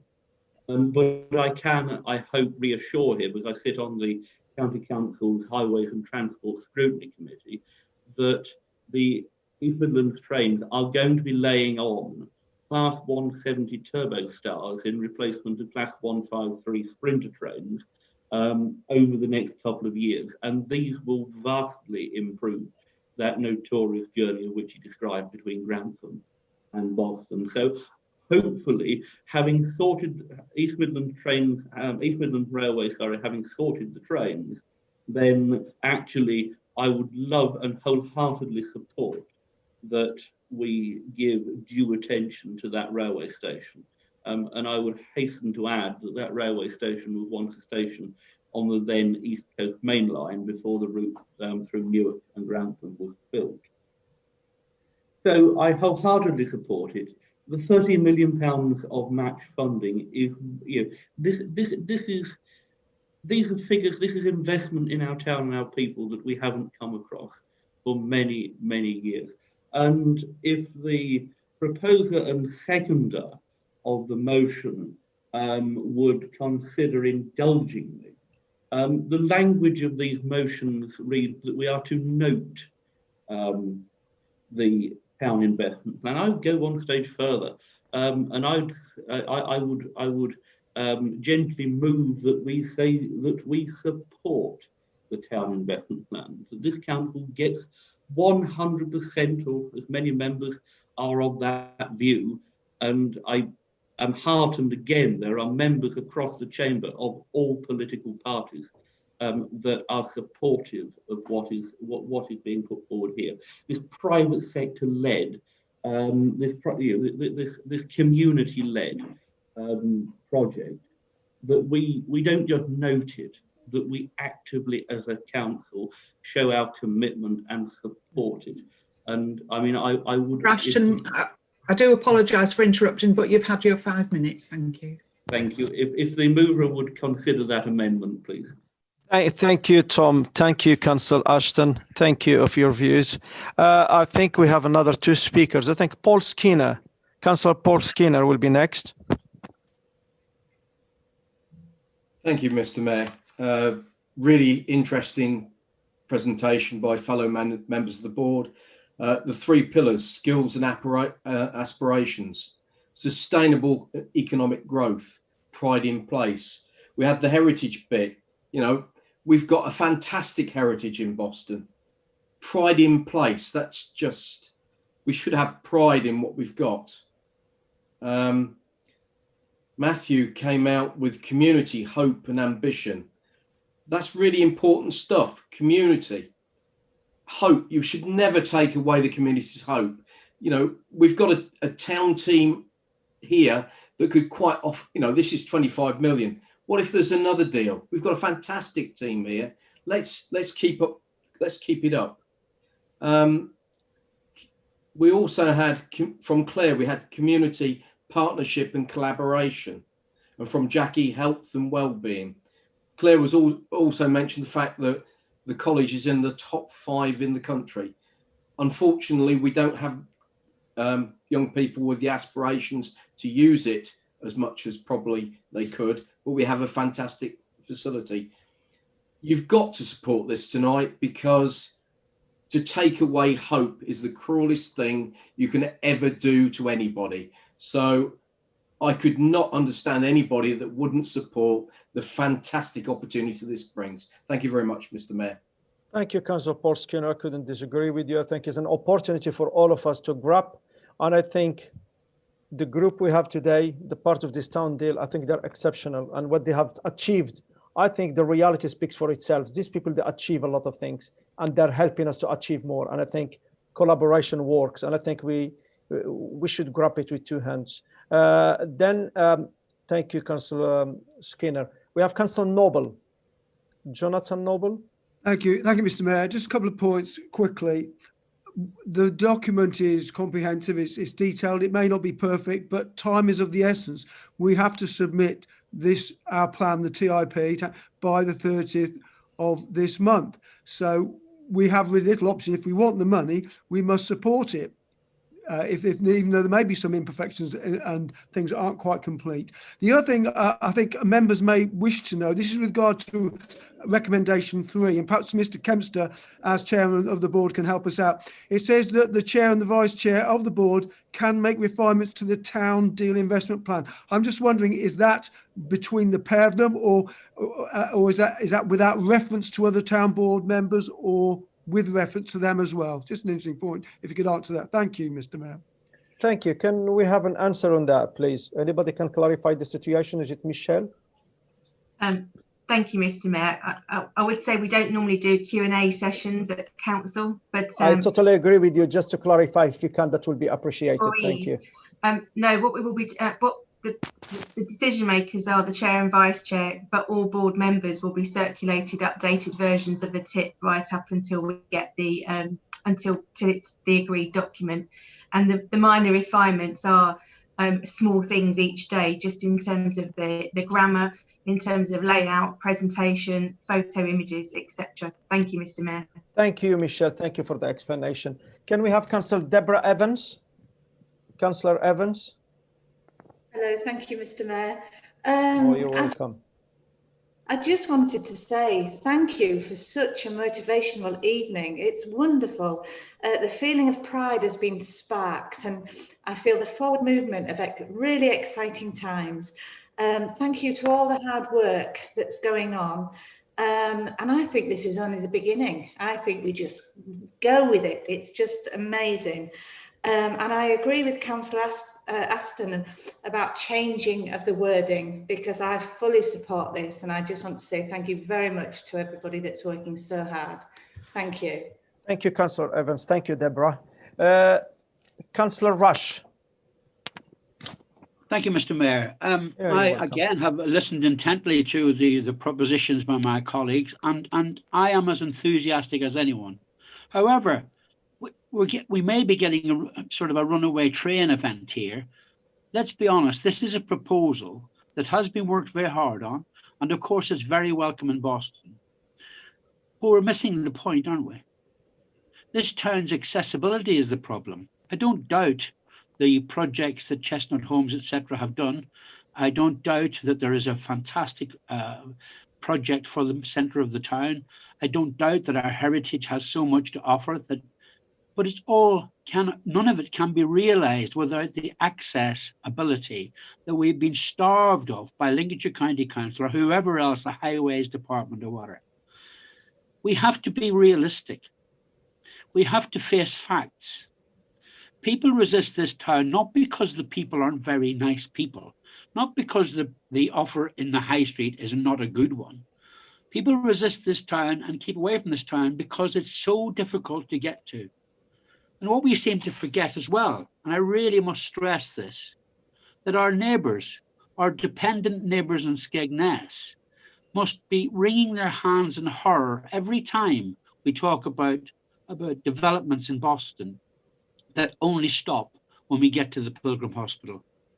We need to be forcing, and I would urge Councillor Ashton and other people who stand to be our Lincolnshire County councillors, they should be banging their fists on the desk, demanding that Boston's road structure is improved, brought up to date, and given the chance for the whole of the East Coast to enjoy a good carriageway of transport. We are fooling ourselves. We are wasting our money, in my opinion. I do not want to pour cold water on all the aspirations because they are fantastic. However, there is a sort of a junction that we hit every time we start talking about accessibility. And I would urge anyone, and it seems that Councillor Austin was travelling around the country talking to other people in other different towns about proposals and projects, that he does come back waxing lyrical about, and he's quite right to do so. However, how did he get to those towns? Did he find that the road structures were better? Because I'll tell you what, this town is starved of transport money. And as far as the house building projects that Chestnut Homes have done, and I'm not degrading their efforts. However, they are makepeace. You can't get through Boston. Please do wake up. We have times in our town that is gridlocked, and it doesn't take very much to do that. So I would urge that we actually take this proposal and give it a good shake. But I think I must urge our county councillors, who I think have been sitting on their hands in Lincoln, not begging for money for our town's transport system to be developed. I hate to be the bearer of bad tidings, but I have to be realistic. I have a duty to my constituents and the people who support me, and I think we deserve better from Lincoln. And I think that's where the vast majority of funds will come to improve this town way beyond all recognition. We have some fantastic amenities that have been starved of development projects. Mr. Mayor, I want to be enthusiastic about this. I really do want this thing to work. However, I think there's a long, long way to go. I rest my case. Thank you, Councillor Rush. But we have to push for something. We have to do something for Boston. We don't have to wait for the county. Your opinion, Mr. Mayor, I wasn't asking your opinion. I know that you will have a different opinion to me. No, it's not different. We're all entitled to our opinions. Thank you, Councillor Rush. I think we have to grab what we can, and I think we can work from there. Thank you. Councillor Goodale. Thank you, Mr. Mayor. Yeah, I mean, I just think that at the end of the day, although I agree with Councillor Rush about the road infrastructure and how Boston has somehow been left behind in that way, but I think we have to really look at this for what it is. There's a chance for Boston to actually get hold of 25 million, and this paper, this town deal is aspirational, yes. We do need to give the young people of Boston something to aspire to. When I came on this council, longer than I'd like to comment, I joined this council. I had 2 young sons at the time, and my motivation for joining the council was because I didn't want them to have to leave the town, unlike my colleagues' children had done, to find better employment, if you like. I have to say that within those 30 odd years, I failed miserably in achieving that, as both my sons have actually left the town for employment prospects. But I think we've heard a lot of words this evening about aspiring people, aspiring our young people. That's the future of the town, and we need to grab this with both hands. I appreciate it doesn't, all the projects don't suit everyone, and I have to say, even sitting on the board, I don't necessarily agree with everything that's put forward, but it is a board decision, and there are many things which people will agree with, there's things people won't agree with, but at the end of the day, it is a balanced portfolio of projects, and I will support it because I believe it's the right thing to do. I can't see the point in turning our back on 25 million. I agree that there are some things which we need to iron out within this, but that's a different issue. That's for another day.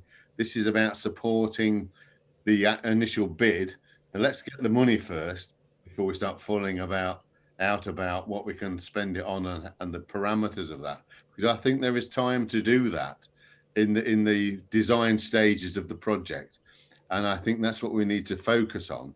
Let's focus on getting the money first. Let's hope we get the full 25 million, you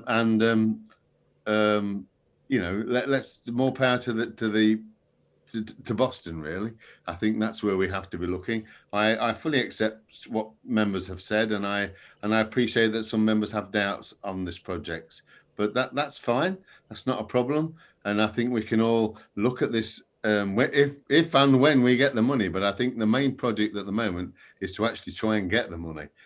So I support the submission of the town deal.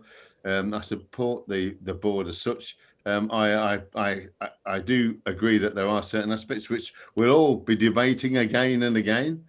But at the minute, let's actually get the money, because if we don't get the money, then there's nothing to debate anyway. So I fully support the deal. Thank you, Mr. Mayor. Thank you, Councillor Good. I totally agree with you. We have to get our priorities right, and I think the priority now is to get the money. There are no more speakers. I don't see any more hands. If there is no more speakers, then I will ask Councillor Walton to sum up. Thank you, Mr. Mayor. I think the council has done the summing up for me tonight, and overwhelmingly the words I'm hearing is how impressed the members are. There will always be the one or two that will find, you know, the bad in everything, but I think that overwhelmingly this council is fully behind the investment plan that the board have put together. Can I just clarify one thing? Councillor Ashton said that he wanted to amend the recommendations to be to note and support the town investment plan, and I believe he asked if I would be happy as the mover to accept that wholeheartedly, Councillor Ashton, but I would like to ask, does that need to be voted on separately or as an amendment, or are we happy for that to be accepted by myself? If that's the case, I will move that recommendation. But in summing up, I want everybody that is listening in the public, everybody that's on screen today, and all those that have come to this meeting today to be reassured that this council, not 100% fully behind you, but not far off. So thank you, and I would like to move the recommendations. Thank you, which I have summed up. Thank you. Thank you. Okay, if we have Councillor Wharton who just sum up everything and everything is clear, can we have, now we're going to move to the vote. Mr. Cooper, Councillor Cooper wants to speak, Mr. Mayor. I haven't seen his hand. And Janet didn't see. So how did you see it without, I couldn't, because I have everybody in front of me. Councillor Cooper is Councillor Cooper. I was waving for a long time with the little wavy hand and I signaled. It didn't come in. I couldn't see it. If I seen it, he will come in. It doesn't matter now. Thank you, okay. Councillor Cooper. Yes, Councillor Cooper. Thank you, Councillor Cooper. Thank you, Councillor Rush. Yes, Councillor Cooper. You don't want to speak now? It's irrelevant now. Nigel summed up. Let's move on. Thank you, Councillor Cooper. So we're going to move now to the vote. This will be taken by roll call. Janet will call at your name and you should respond for, against, or abstain. It's all to you, Janet, please. Thank you, Mr. Mayor. Can I just clarify with the seconder, Councillor Griggs, that you agree that the first recommendation be slightly changed to note and support? More than happy to accept that. Thank you, Jeanette. Yes. Thank you. A separate vote will not be needed then. Thank you. So it's been proposed and seconded that the three recommendations set out in the report be approved with the change that the first one reads to note and support the town investment plan. Yes. I'll read out the names in alphabetical order. If you could, councillors could state if they are for, against, or wish to abstain. Councillor Abbott. For. Thank you. Councillor Ashton. For. Councillor Alison Austin. For. Councillor Richard Austin. For. Thank you. Councillor Bedford. For. Councillor Bell. For. Councillor Brown. For. Councillor Cooper. Against. Councillor Corner. For. Councillor Danny, Mr. Mayor. For. Councillor Dorian. Against. Councillor Edge. For.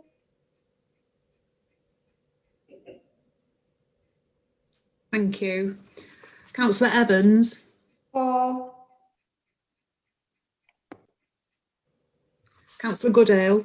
For. Councillor Griggs.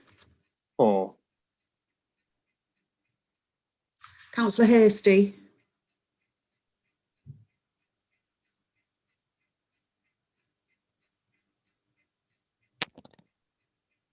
Councillor Hasty. For. Thank you. Councillor Howard. He's not with us. I think he is not connected. He didn't regain connection. Thank you. Councillor Noble. For. Councillor Pickett. For. Councillor Rush. Against. Councillor Judith Skinner. For. Councillor Paul Skinner. For. Councillor Spencer left the meeting, I believe. Councillor Stevens. For. Councillor Watson. For. Councillor Wellborn. For. Councillor Welton. For. Councillor Woodliff. Or. Thank you. That's clearly carried, Mr. Mayor. Thank you, Janet. Thank you. Now we move to the final agenda item. And before I do that, I just want to thank the town board. Thank you very much for your hard work. And it's a privilege to hear from you. And I thank you, and keep the hard work on. Thank you.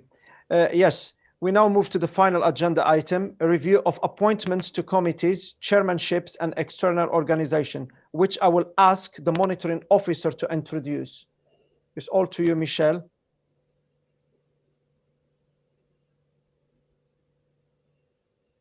Thank you, Mr. Mayor. If you just bear with me while I get my paper.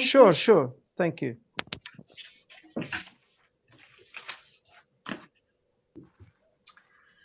Thank you, Mr. Mayor. Apologies, I've got the wrong papers again there. Bear with me.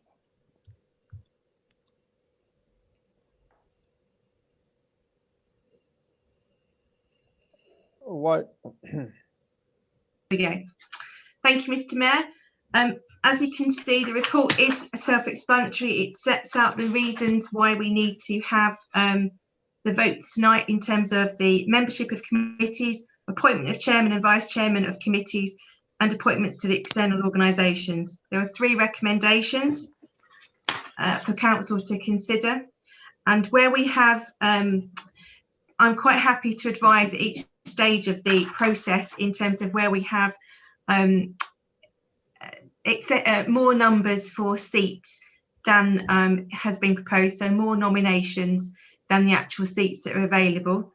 And I'm happy to move to the leader now in order for him to move those proposals. And just for a point of clarification, just to pick up what the Chief Executive said at the beginning of the meeting, whilst noting that Councillor Woodcock's resignation was with immediate effect, that will create the likelihood of a change in the proportional representation on those committees. And as your officers, we will do that tomorrow, as the regulations ask for that to be done as soon as reasonably practicable. And noting the timing of that resignation this afternoon and the proximity of council, it wasn't reasonably practicable to get that piece of work completed and circulated prior to council. So your officers will do that tomorrow under delegated authority and notify the group leaders of any changes. So with that, Mr. Mayor, I'll hand over to look for someone to move the recommendation, I should say. And I have Councillor Alison Austin. You are the mover, Councillor Skinner. Yes, I am. Would you like me to tell you what I'm going to move first, Mr. Mayor? Just 1 second, because Councillor Alison Austin has her hand raised. I don't want to again ignore her because it's happened. Can we have Councillor Austin? Thank you. Am I unmuted now? You are fine. You Yes. can talk. Right. I am concerned about the method of voting, and in particular, that these should be normally a secret ballot. So I can't move an amendment until there is the original motion to amend. So when there is a motion, I will then move an amendment. Can I be advised by Michelle, please, or Rob Barlow, when it's possible? or should we? Could I ask, please, thank you, would you mind not interrupting me? Could I ask, please, whether it's possible to put in an amendment before there is a motion to actually amend? We heard you, Councillor Austin. You don't have to shout or raise your voice. Sorry. And we're going to go to Michelle. Thank you, Michelle, if you can clarify the situation. Thank you, Mr. Mayor. You have to have a motion on the table to be able to log an amendment to it. Otherwise, you haven't got a matter that's actually up for debate. So the motion needs to be moved and seconded, and then Councillor Austin can come forward with her amendment and explain her amendment, and then look for a seconder, and then clearly, depending what that is, debate that amendment, and then go to the vote. And that was what I was going to say to Councillor Austin. Same thing. But anyway, I was getting a little bit heated. It's that's fine. That's fine. You don't have to. Now we go to Councillor Paul Skinner. Please, can you come as a mover, please? Thank you. Thank you, Mr. Mayor. Right, I move that the membership of the committees and arrangements for substitute as set out in Appendix A be approved. Such appointees to hold office whilst they remain members of the council until the next annual meeting of the council or until the appointment of their successors. 2, the nominations for appointments of chairman and vice chairman of committees set out at Appendix B, which are not oversubscribed, be approved. Such appointees to hold their office while they remain members of the council until the next annual meeting of the council or until the appointment of their successors. Additionally, I propose Councillor George Cornyn as chairman and Councillor Deborah Evans as vice chairman of Overview Scrutiny, Corporate and Community Committee to the same effect.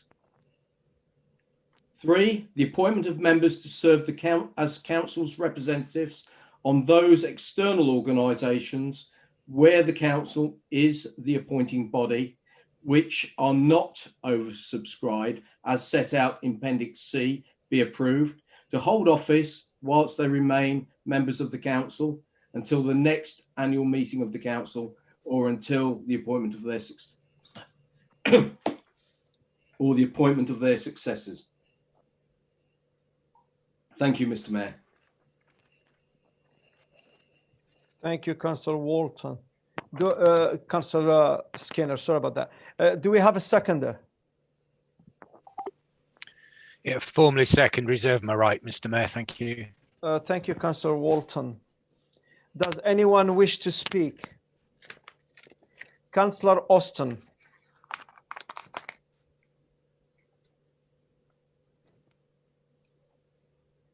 You are muted. I cannot hear you, Councillor Austin. Right. I'll speak more quietly. I forget how close I am to the microphone. No worries, Councillor Austin. I can't hear you. You are muted, Councillor Austin. You are muted. Yes. Right. I'm trying not to shout. No, don't fine. Right. I'm speaking very quietly. I would like to move an amendment that the appointments to chairs and vice chairs of scrutiny committees, in view of the fact that we already are having changes to membership, are appointed by the committee, the members themselves, at the first meeting of the committee. But I've sprung this out of the blue, so I have no idea whether anyone would be prepared to second me. Thank you. Thank you, Councillor Austin. Does anyone wish to second the amendment of Councillor Alison Austin? I'll second the amendment. We have Judith Wellborn, Councillor Wellborn. Thank you. So now we're going to go to the second amendment. Does anybody to the amendment? And we have to talk about the amendments. And then if it doesn't go through, then we come back to the proposition of Councillor Paul Skinner. Okay, does anybody wish to speak on the amendment?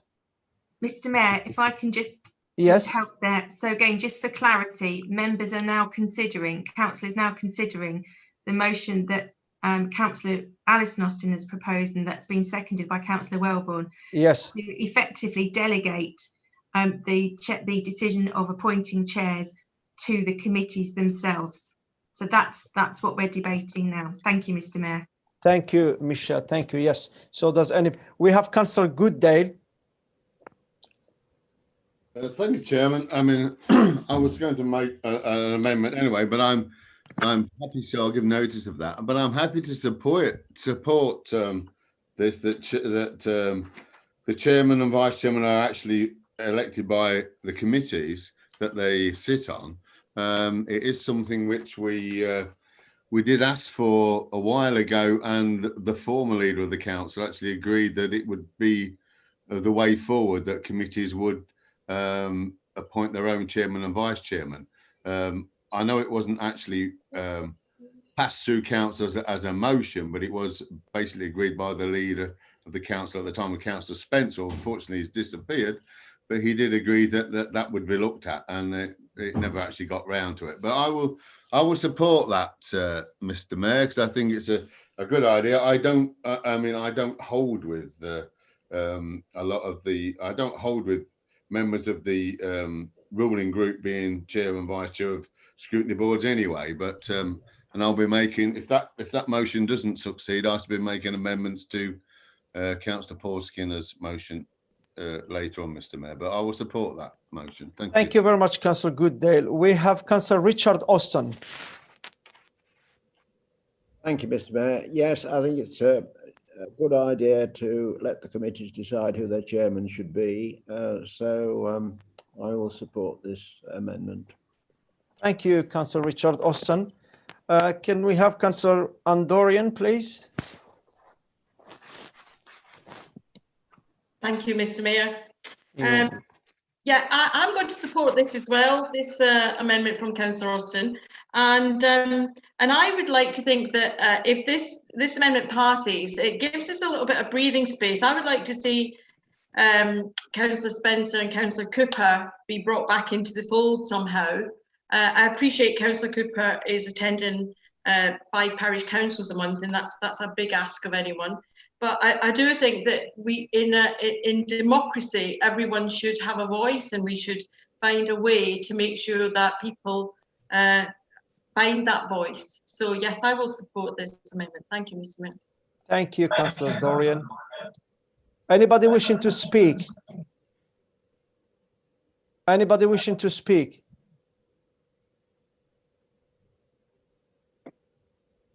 Please use the raise hand, because I cannot see you.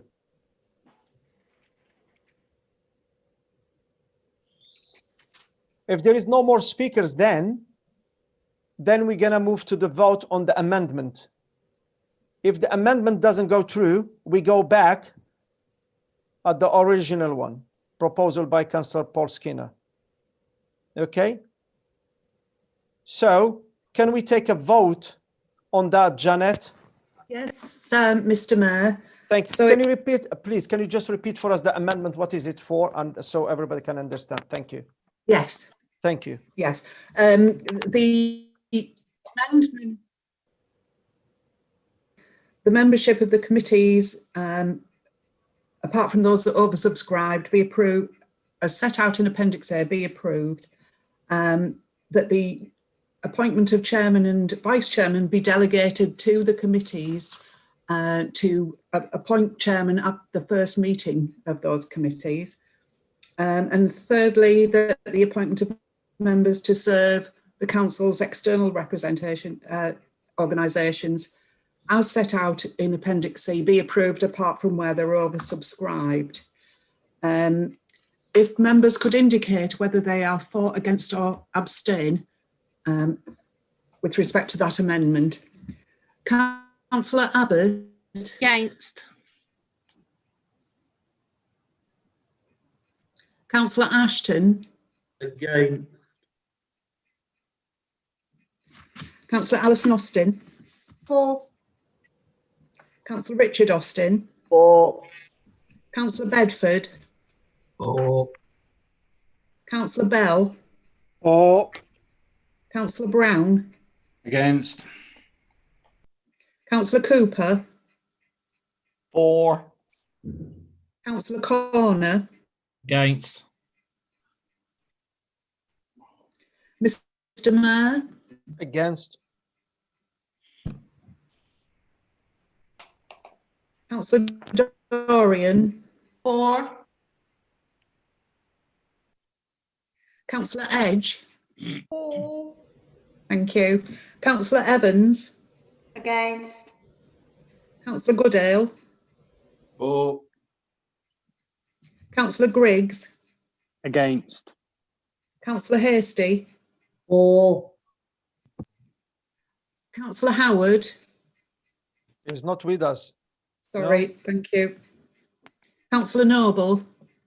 Against. Councillor Pickett. Thank you. Councillor Rush. For. Councillor Judith Skinner. Against. Councillor Paul Skinner. Against. Councillor Stevens. Against. Councillor Watson. For. Councillor Wellborn. For. Councillor Welton. Against. Councillor Woodliff. For. Thank you. If you just bear with me, I'll count those, Mr. Mayor. 13.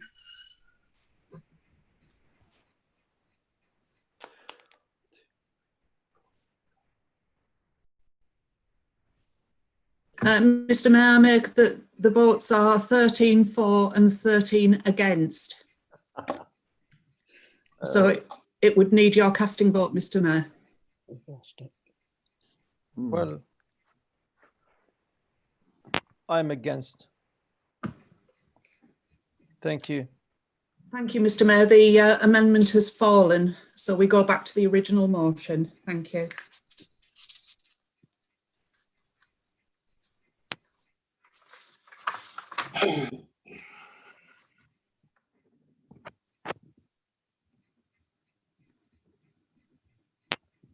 Okay, so we're going to go to the original. Does anybody wish to speak on?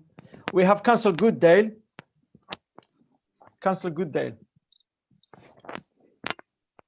Thank you, Mr. Mayor. Yes, I would like to make Another amendment. I'd like to make an amendment. Yes. To the motion. I mean, I accept the part about the external representations. That's fine. Apart from the oversubscribed ones, I do wonder though. One of them now is not now oversubscribed, but I would ask that the council consider, because obviously the both drainage boards actually impinge on the town area. I do notice now with the resignation of Councillor Woodcock that there is no actual representative from the town at all. So I would actually ask the council to consider making one place available for BTAC to actually put a member forward rather than the council to decide it, simply because that would ensure that a member from the town is actually represented on each of the drainage boards. So I will put that forward as an amendment to that when we get to it, because that's not part of the motion, is it? The other question I would ask with committee representation, Mr. Mayor, I mean, I know it's changing, but I do not see how a Conservative group that's not in a majority can actually have majority seats on some committees.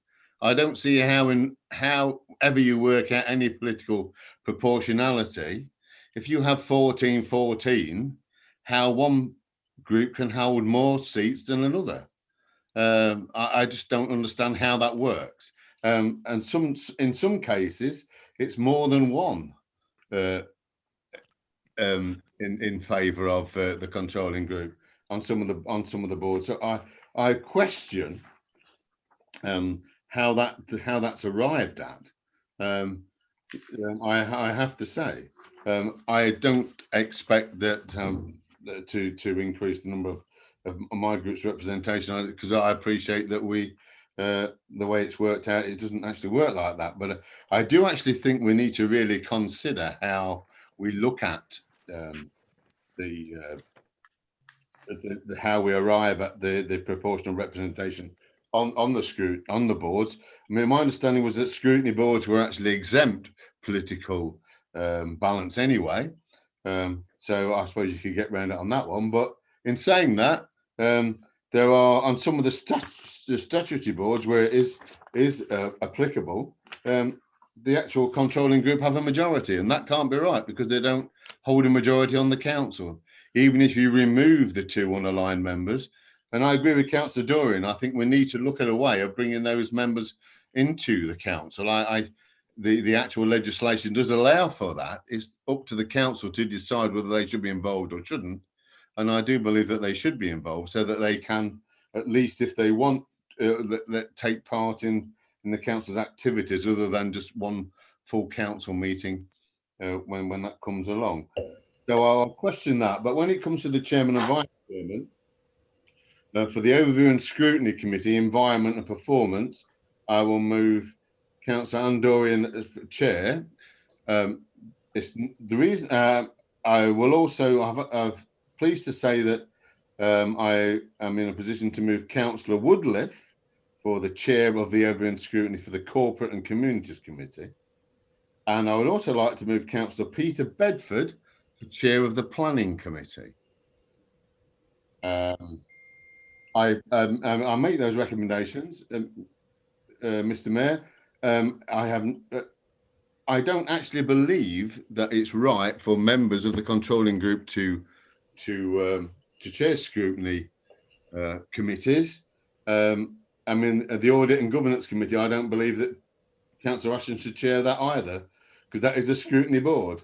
And Councillor Howard is not here. I would have actually moved those around, reversed those around so that Councillor Martin Howard became the chair, but he's not actually here, so I won't make that recommendation this evening. But I'll move that those changes, Mr. Mayor, because I believe it's the right thing to do. I don't believe that members of the controlling group should chair scrutiny boards. It's not a personality issue for me at all. It is just a matter of good governance and clear and transparent running of local authorities. I have no political affiliations within this as such, and I've certainly no personality conflicts. So I make that motion, Chairman. Thank you very much. Thank you, Councillor Goodell. Then we have one hand raised. Is it Councillor Ashton wishing to second you, probably? Yes, Councillor Ashton. Thank you very much, Mr. Mayor. Anyone would have thought that this issue had simply landed on councillors' desks in the last few minutes, but I have to remind councillors, especially council group leaders, that the forms to fill out appointments to each of these positions, each of these outside bodies, were first sent on the 25th of September. Councillors have had the entire... Councillor Ashton, can I just stop you for a second? Because the name of Councillor Vivian Edge keep coming. Is Vivian Edge, Councillor Edge, is she all right? Yes, thank you. Okay, thank you very much. Just your name keep coming to my screen, so I thought something wrong. Sorry for interrupting, Councillor Ashton. You can go on, please. Thank you very much. The original email was sent out on 25th of September, so members of the council, members of groups, group leaders have all had the best part of 4 weeks to work out whether or not they wish to be nominated for an outside body, a drainage board or any other, or nominated for a chairmanship or a vice chairmanship.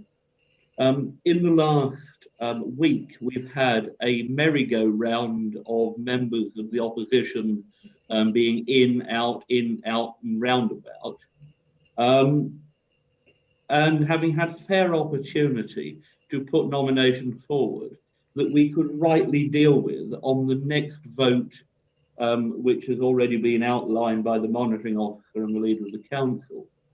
I see absolutely nothing to be gained by this council in simply entering in to an endless and interminable debate and succession of amendments. I would therefore, Mr. Mayor, move understanding orders that, and noting that the amendment hasn't been seconded, I would move understanding orders that the question on the original motion now be put. I didn't get a chance to second that one, Mr. Mayor. Thank you, Councillor Bell. So now, because don't worry, Councillor Bell, we have to find a way, because we have to be democratic and we have to be transparent. For me, that's how I feel, that's how I think of it. The hand was raised beforehand, so while Councillor Goodale was speaking, okay? So we obviously will need a seconder for that amendment, if I'm not mistaken. So you second that. Now we have a new amendment and you are the seconder of amendment of Councillor Goodale. That's fine. Now I have Councillor Noble who is wishing to speak. Can I have Councillor Noble, please? Thank you, Mr. Mayor. I was about to second Councillor Ashton, but I think we're going to take the other vote first, I think. Yes, yes, yes. yes. It's not fair that we can do it. I think we have to follow the procedures. Thank you, Councillor Noble. So is there anybody wishing to speak about the amendment of Councillor Goodale? And before we do that, I would like Janet to repeat that amendment to me, because there is few points there.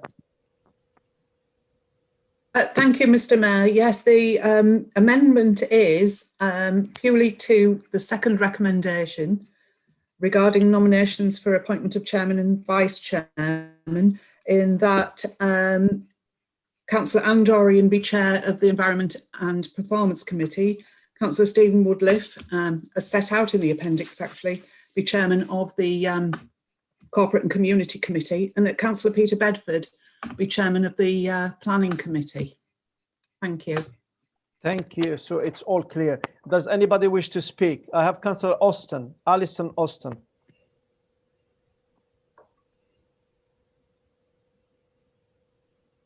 Right, thank you. I've unmuted, I think. I would like to point out first that I raised my original amendment without giving any warning to anyone, so there was no please don't think that there was any ganging up, because no one knew I was going to say that, and there's no one in the house other than, I think the cat's gone out now, so there's no one in the house with me, so no one knew that was going to be said.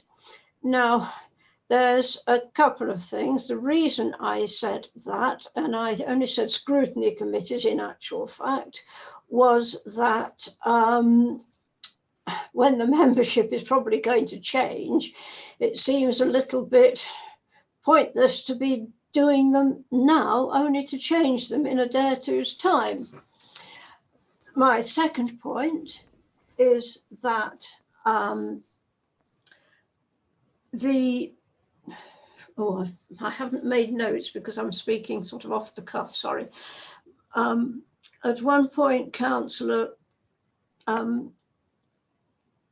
can't think who it was who spoke now. I think it was Councillor Goodale, wasn't it? Sorry, it was Councillor Goodale.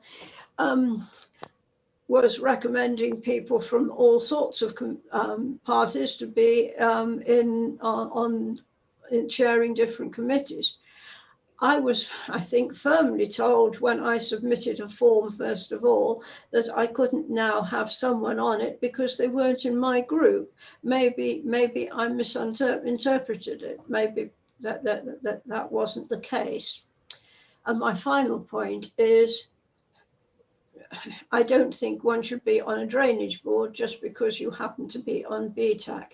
You should be on a drainage board because you understand. Mr. Mayor, can I, sorry, Councillor Ashton, can I just interrupt and make sure that Councillor Goodale is okay? He was laid back on his chair. Just make sure Councillor Goodale is okay. Can we have Councillor Goodale on the screen, please? Yes, thank you, Mr. Chief Executive. I'm fine. I was just relaxing and listening to the debate. I'm sorry. That's the problem with having comfy chairs, isn't it? but thank you anyway. Sorry, I just worried about your safety. So, well, thank you for that. Thank you, Rob. Thank you. Yes, Councillor Austin. Sorry for the interruption. Can you continue, Councillor Austin? I was concerned that people shouldn't be on a drainage board just because they happen to be on BTEC. A drainage board needs people who understand what drainage boards are all about. Okay, I think that's probably all. Thank you, Councillor Austin. I have Councillor Rush who wishes to speak. Can we have Councillor Rush? Yes, Mr. Mayor, can you hear me? Oh yes, I can hear you, but I can't see you. Oh, I'm not a very pretty sight. Don't worry. I am properly dressed, Mr. Mayor, so don't worry about that. However, I'm a bit concerned. I think we need to be a bit more clear about what has been suggested here. Is there not? Councillor Ashton has come up with a sort of a reason to stay the way we are, from what I can gather, because he says that we have had plenty of time to think about something. I'm more inclined to believe that there is some kind of a legal precedent, or at least a necessity in the constitutional rights of Boston to clarify what scrutiny means and who should be on it and what their qualifications should be. So could we have a very clear indication of what that constitutional right is? Okay, I understand. Sorry, Councillor Rush. I think Councillor Austin is speaking to Richard, and she's not muted. I did take that. I did sense that, Mr. Mayor. If you wish to continue, Councillor Rush, please. Well, the point was made. I don't know if you heard it or not, but what I'm really saying, I did. Surely there is a constitutional sort of layout about what we do in this particular case. I'm inclined to believe that Councillor Goodale's reading of what has been proposed is the correct way to go for a democratic group like Boston Borough Council. So let's have a democratic, what would you call it, reading on this particular image. Thank you. Thank you, Councillor Rush. Is anybody else wishing to speak before we go to the vote on the amendment of Councillor Goodale? If there are no more speakers, then we're gonna go to the vote. Can we do that, Janet, please? Certainly, Mr. Mayor. Thank you. If you can repeat the amendment, I think there is a few points on it. Yes, Mr. Mayor, it is as set out in the report that the committees be approved, as set out in the appendix, other than the oversubscribed, and for recommendation 3, apart from where it's oversubscribed. But instead of 2, that the nomination of chairman of the, sorry, Mr. Mayor. It's all right. The chairman of the Environment and Performance Committee be Councillor Andorian. Yes. Chairman of the Corporate and Community Committee be Councillor Stephen Woodliff. Yes. And the chairman for the Planning Committee be Councillor Peter Begford. Yes. I'll read out members' names in alphabetical order as usual. Yes. Thank you. You could state whether you're for, against, or wish to abstain. Councillor Abbott. Against. Councillor Ashton. Against. Councillor Alison Austin. Against. Councillor Richard Austin. Against. Councillor Bedford.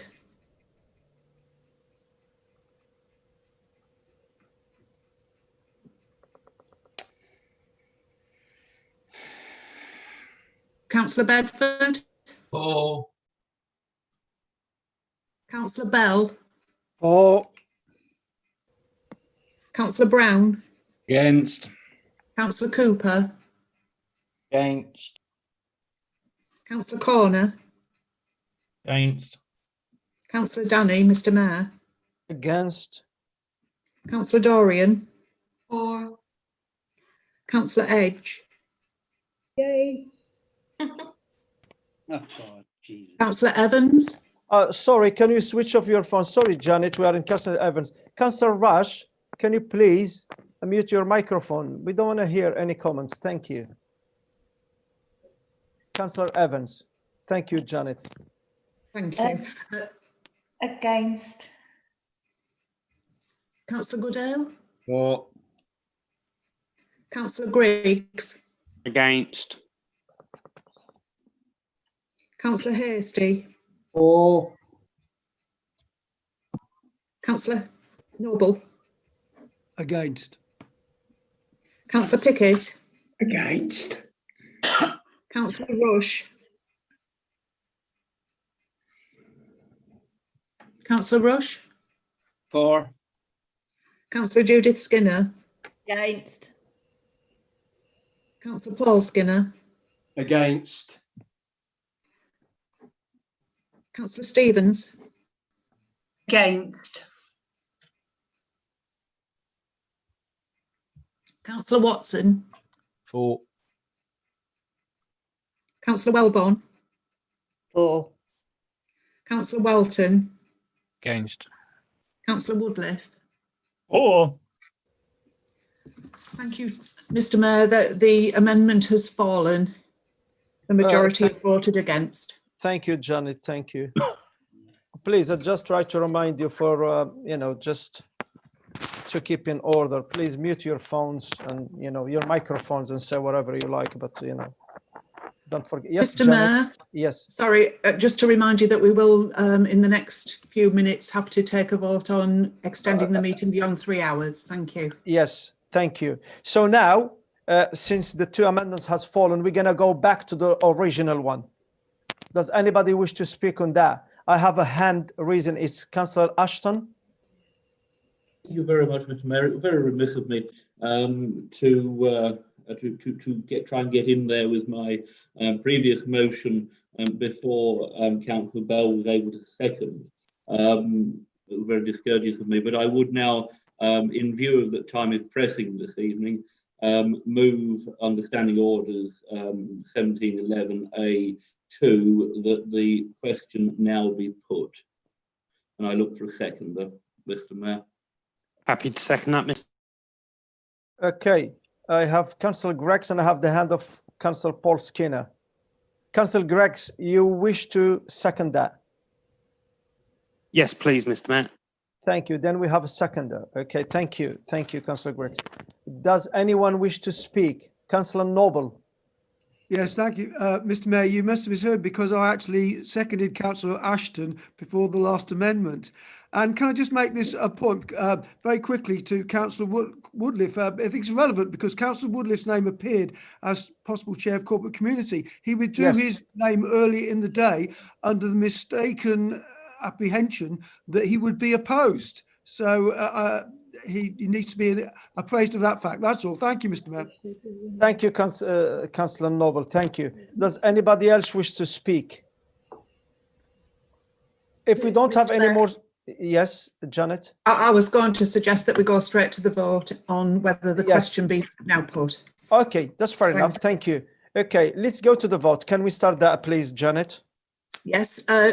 Could members indicate whether they are for, against or wish to abstain, that the question be now put and go to the original motion without any further debate? Councillor Abbott?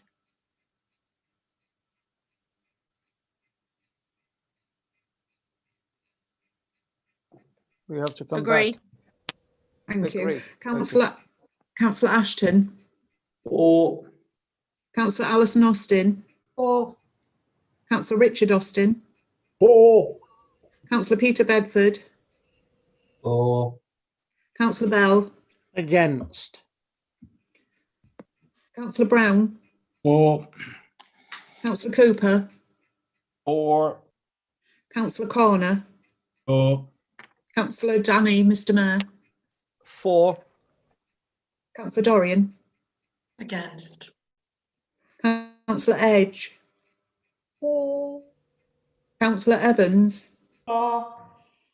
Councillor Goodale? For. Councillor Griggs? For. Councillor Hasty? Against. Councillor Noble? For. Councillor Pickett? For. Thank you. Councillor Rush? Against. Councillor Judith Skinner? For. Councillor Paul Skinner. For. Councillor Stevens. For. Councillor Watson. Against. Councillor Wellborn. For. Councillor Welton. For. Councillor Woodliff. For. Thank you, Mr. Mayor. That's clearly carried that members wish to put the question and go straight to the vote on the original motion proposed by Councillor Skinner and seconded. Yes. Again, if members could indicate whether they are for, against, or wish to abstain. Councillor Abbott.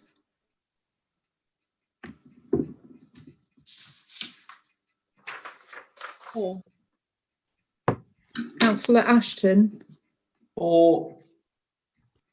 Councillor Alison Austin. For. Councillor Richard Austin.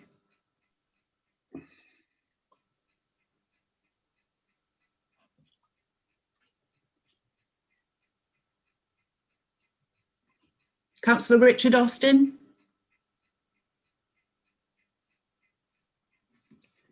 I'll come back to Councillor Austin. Councillor Bedford. Abstain.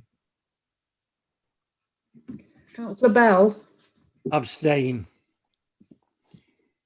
Councillor Brown. For. Councillor Cooper. For. Councillor Corner. For. Councillor Danny, Mr. Mayor. For. Councillor Dorian. Against. Councillor Edge.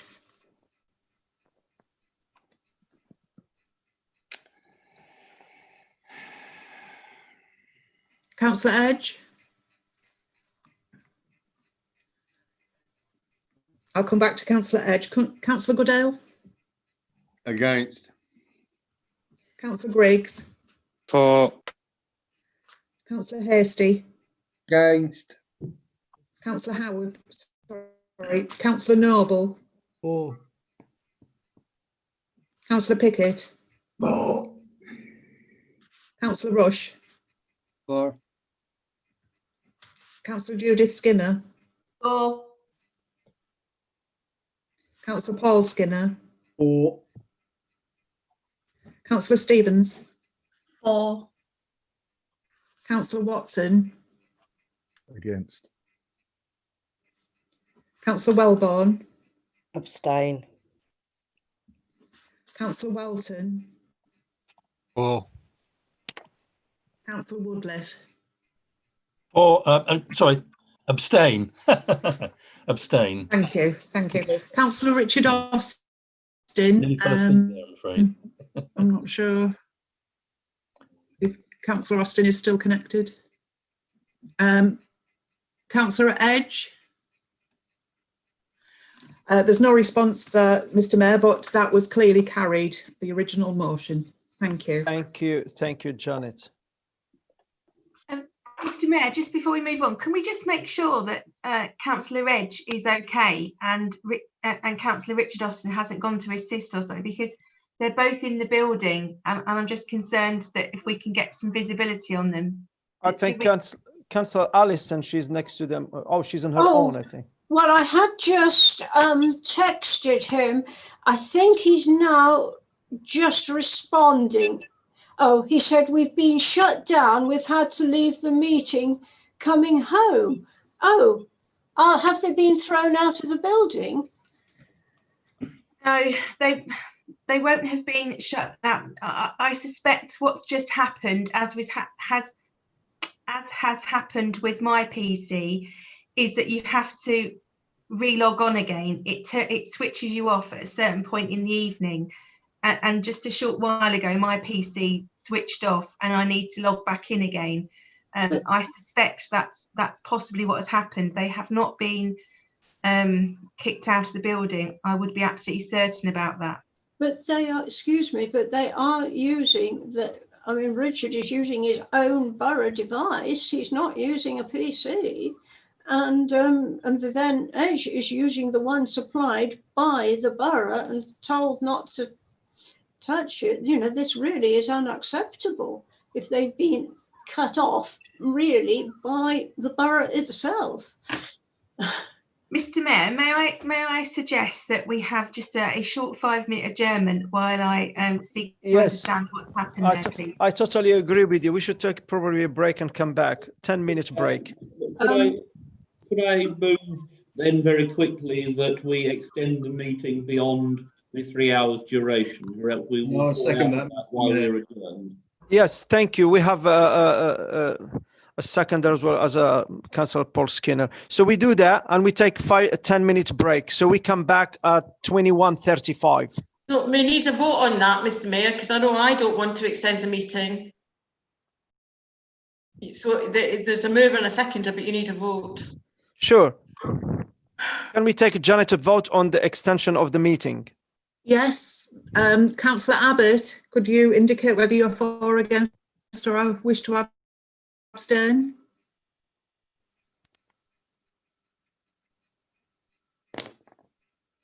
Councillor Abbott. Abstain. Councillor Ashton. For. Councillor Alison Austin. Please, can I ask the consequences? Because what happens if we don't continue? When will this continue? Can I suggest something?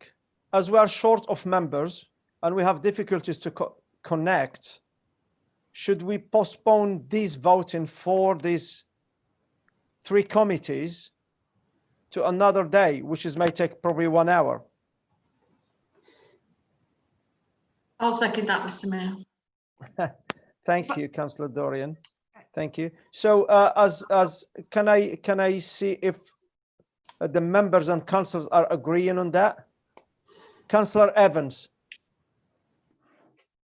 Mr. Mayor, I think Mrs. Sachs wished to intervene a moment ago. I didn't see her. Thank you, Michelle. Councillor. Okay, yes. Thank you. Sorry, Mr. Mayor, I was just on the phone sorting, asking Jamie to check what happened with Councillor Reg and Richard Austin, and I missed the proposal. You can, as a council, simply adjourn. I think you were saying you can adjourn the meeting to another date. It doesn't need 5 clear days because it's an adjournment, and it can be a more convenient time if that works. So, and that can be ideally we should adjourn to a date and time now.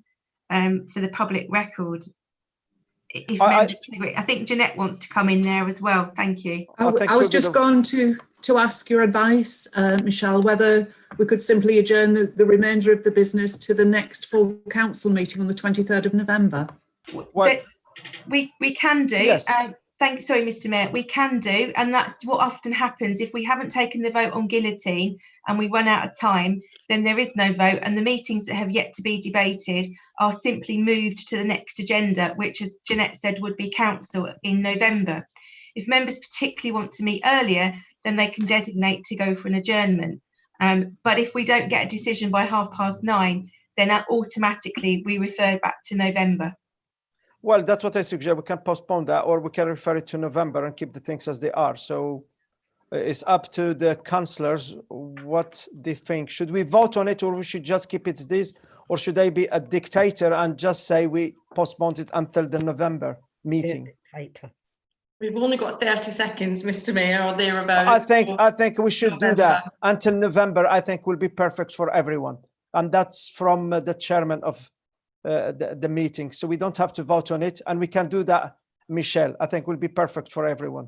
How much longer would we be for the sake of a whole other Well, you won't be having, sorry, Mr. Mayor, if I can, you're not going to be having a whole brand new meeting in the middle of that, because the next scheduled meeting is November. Yes. You literally only have, you've got to determine 2 chairmanships,